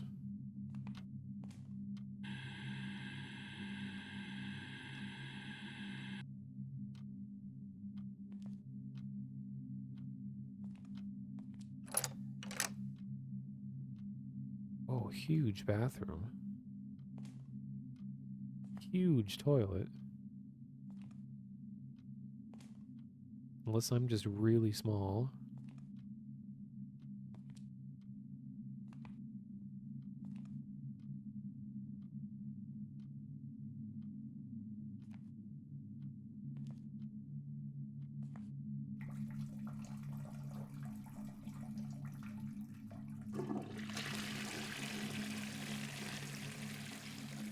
Alright. Immersive pissing. Even though I interacted with the washing machine, I think I just like pissed in the laundry. As you do.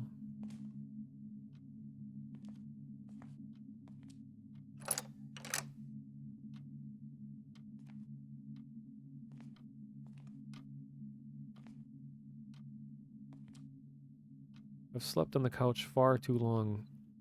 It's time for a real bed.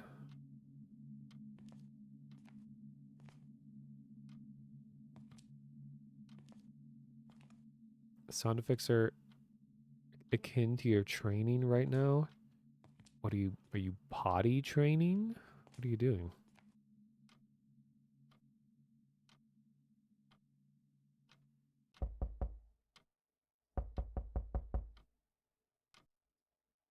Yes.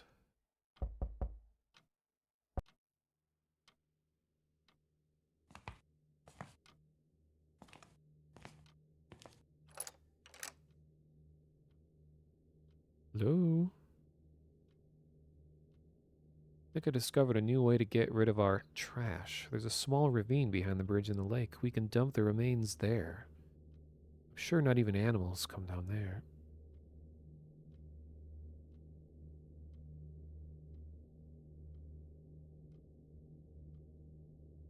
Alright. Okay.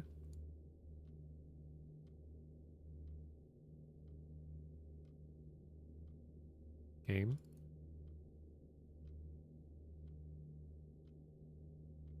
Oh, okay. And we have the Silent Hill 4 room.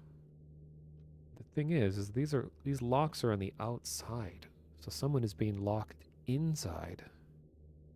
Someone locked the door with chains while I was sleeping. What is this madness? I need to look for another way out of here. The text doesn't stay on the screen long enough. Just going into someone else's room, I guess.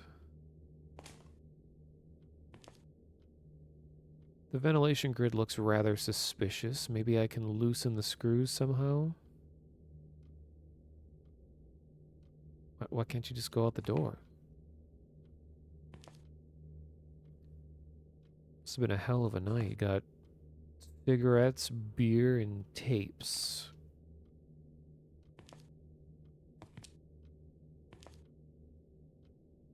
Watching 10 different home recordings of America's Funniest Home Videos. With all the commercials and everything.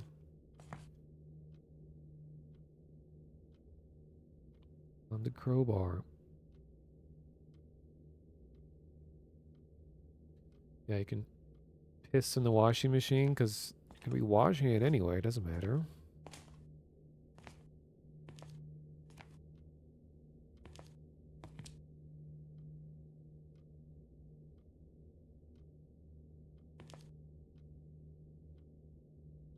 Yeah, I have a crowbar. Can't you loosen it with that?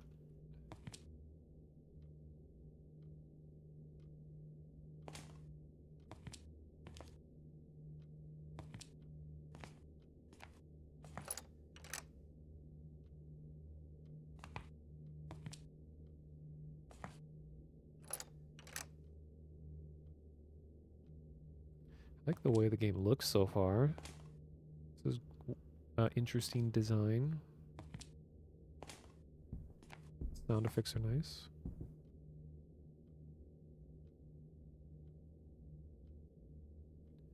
While you were gone over the weekend, we invited Rita over for dinner. She's still upset about the missing young women from the grocery store. It was quite a satisfaction seeing her eat with pleasure and not knowing what she was actually chewing. See, she was eating soy-based meat the whole time. Little did she know.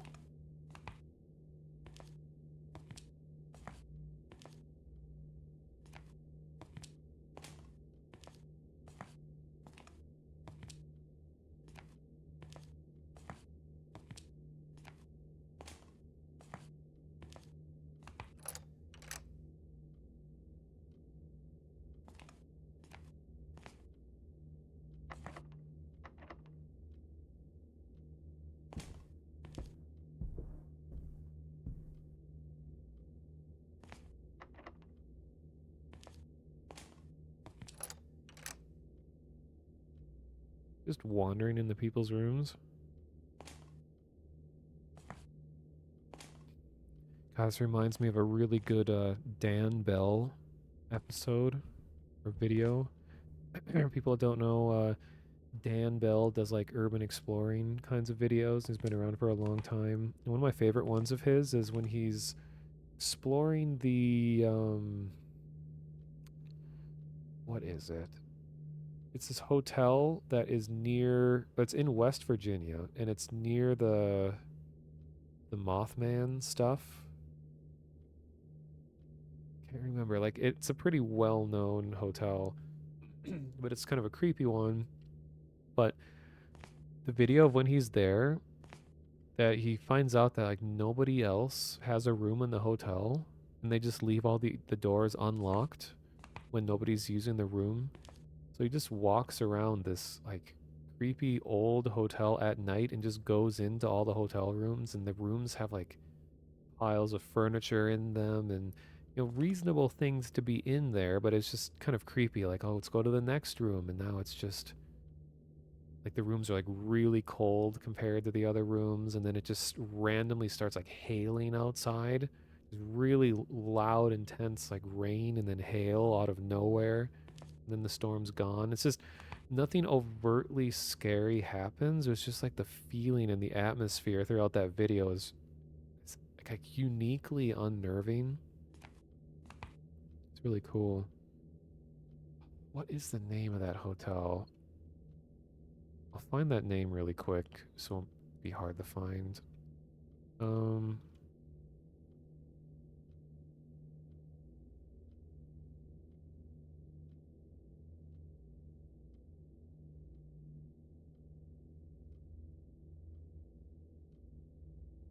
It's the... Of course, when I search hotels, famous hotels in West Virginia, it just brings up like, it thinks I actually want to book a hotel.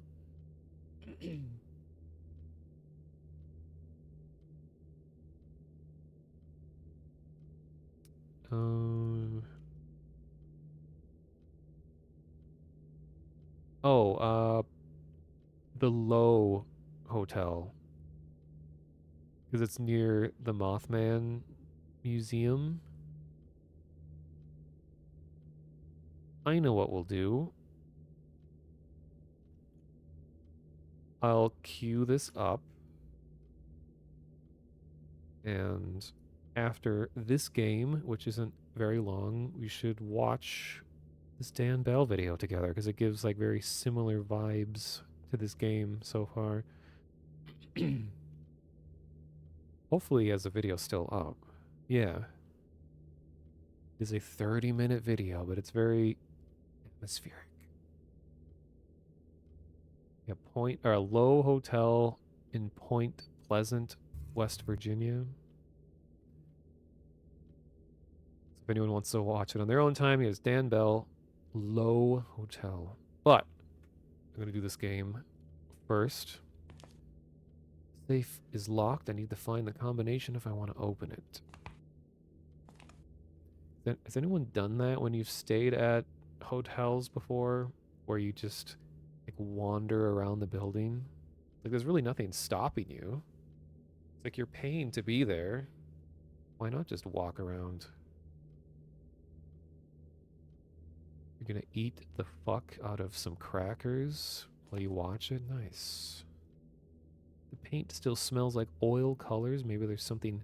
Wait, maybe there's something hidden behind it. To find a way to remove it. Oh, wait, I didn't... That's right, it's a screwdriver.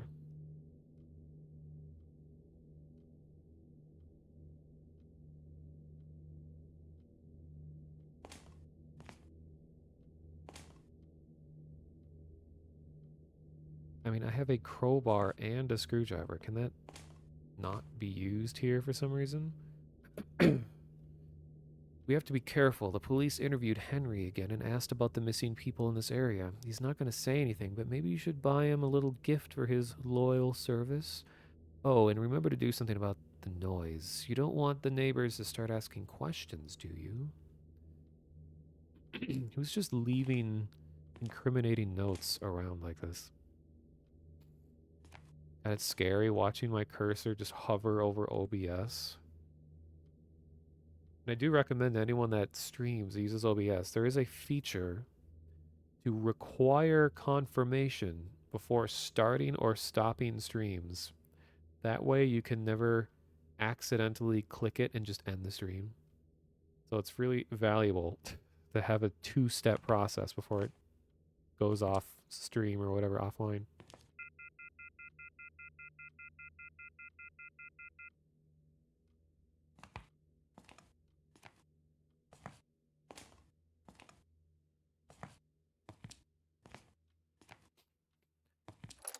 And one of my favorite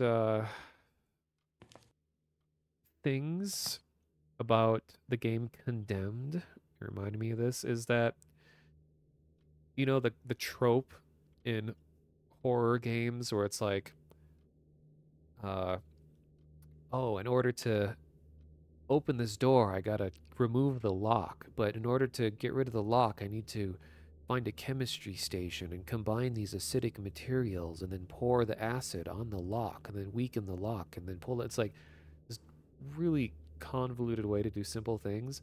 That Condemned has moments where you can just take a fire axe and just break doors open. It's like, oh, the door is locked. Just smack it open, walk through the door. Like, oh, this fire extinguisher box is locked, but I need to get the extinguisher. I'll just take the axe, smack the door, it opens. It's like so many situations easily solved by just breaking it, kicking it down. It's like you're in a setting where it wouldn't matter to break into something. It's like a survival situation in a broken down old building. Why not just break through the doors? Speaking of which.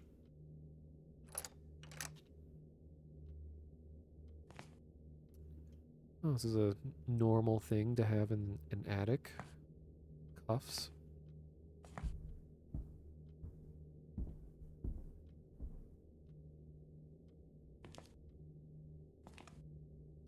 An old suitcase. I need a key to open it. Oh my god.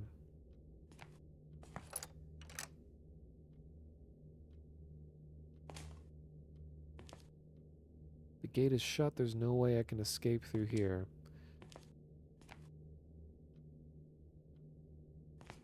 So what am I missing?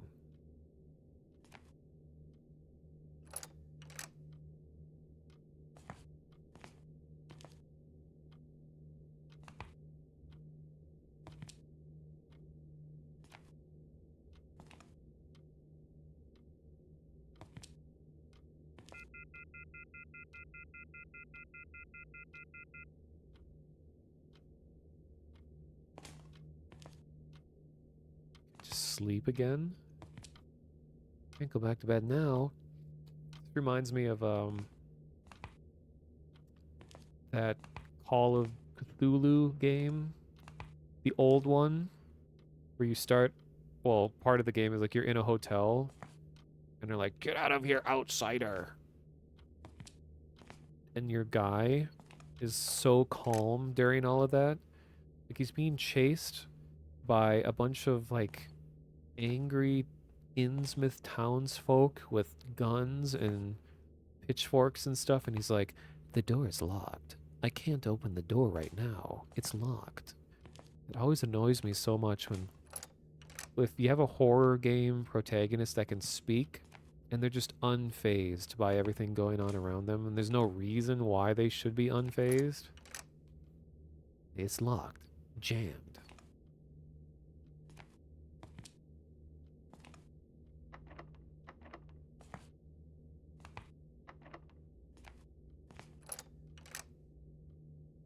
Alright, so I need a key for the suitcase. Oh, I have a screwdriver. That's right. So I can open that vent. So I can get off the vent before she'll have me bent.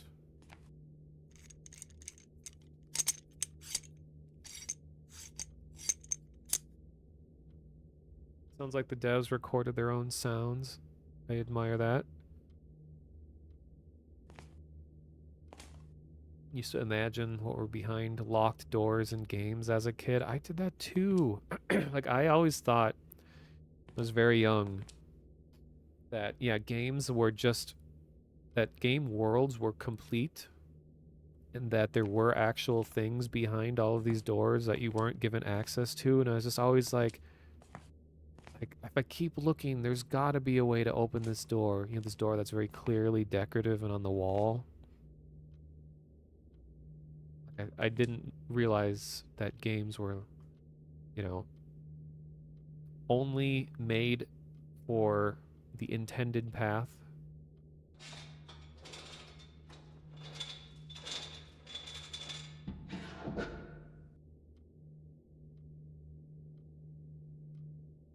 Okay, what did that do?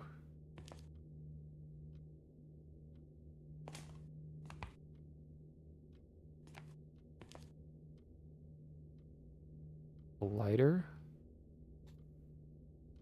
Don't tell me I'm gonna burn the wallpaper off.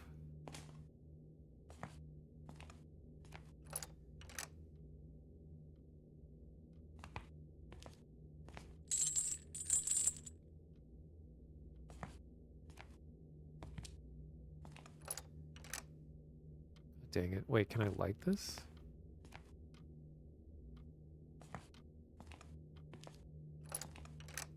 This is like an escape room. I worked at an escape room for like 6 months. It was fun.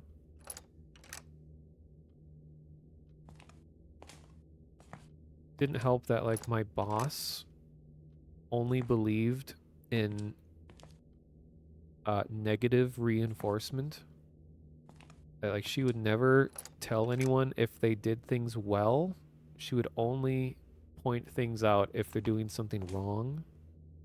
So you never really know if you were working the way that is desired at the company, but you would definitely know if you didn't do something right. So it kind of got discouraging after a while. But the job in general is fun. It was really cool just watching people, you know, who have never done any of the puzzles in the room before and trying to come up with ways to help them that doesn't overtly give away what needs to be done. Try to keep them excited and get to watch them on the cameras. Then when they come up with like surprisingly interesting solutions sometimes. Wow, so I actually used a lighter to burn the painting away to get the thing behind it. What a bizarre way to do that. Couldn't I just like rip it with the screwdriver? Looks like a combination for a door or a safe. 4786. Huh, there just happens to be a safe right here.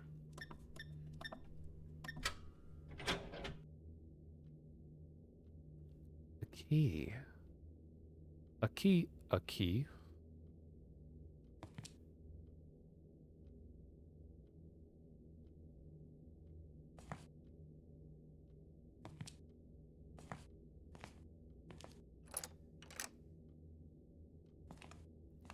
Wonder what's gonna be in the suitcase. I can hardly wait. Oh, wrong room.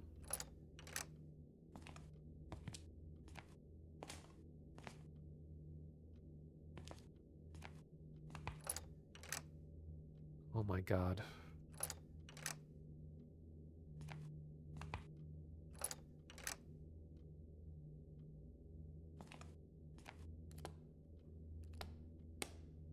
A mask. Ancient mask.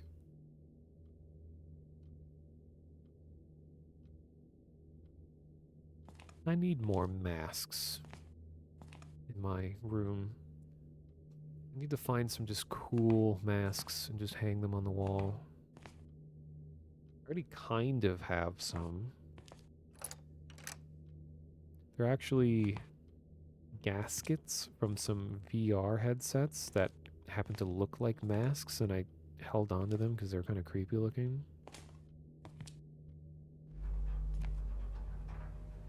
Okay, didn't expect that. That was a solution to that.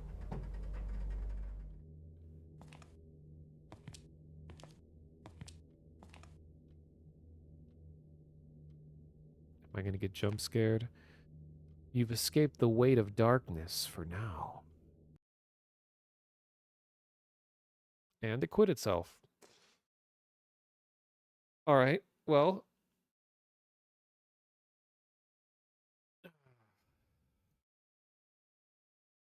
kind of a weird way to end it, but it was cool leading up to that point. Not a very satisfying payoff, but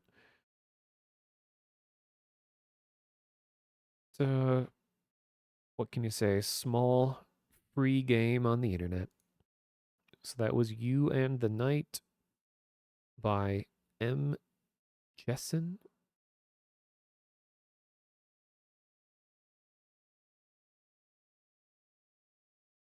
Looking at their other games.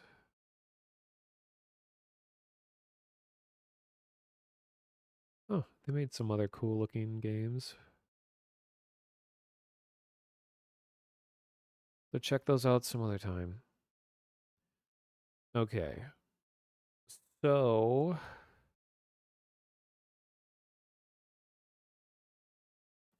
before I start the Dan Bell thing, I'm just going to go get a drink of water. And I know I could just bring the water to my desk, but I like it to be cold because it's satisfying.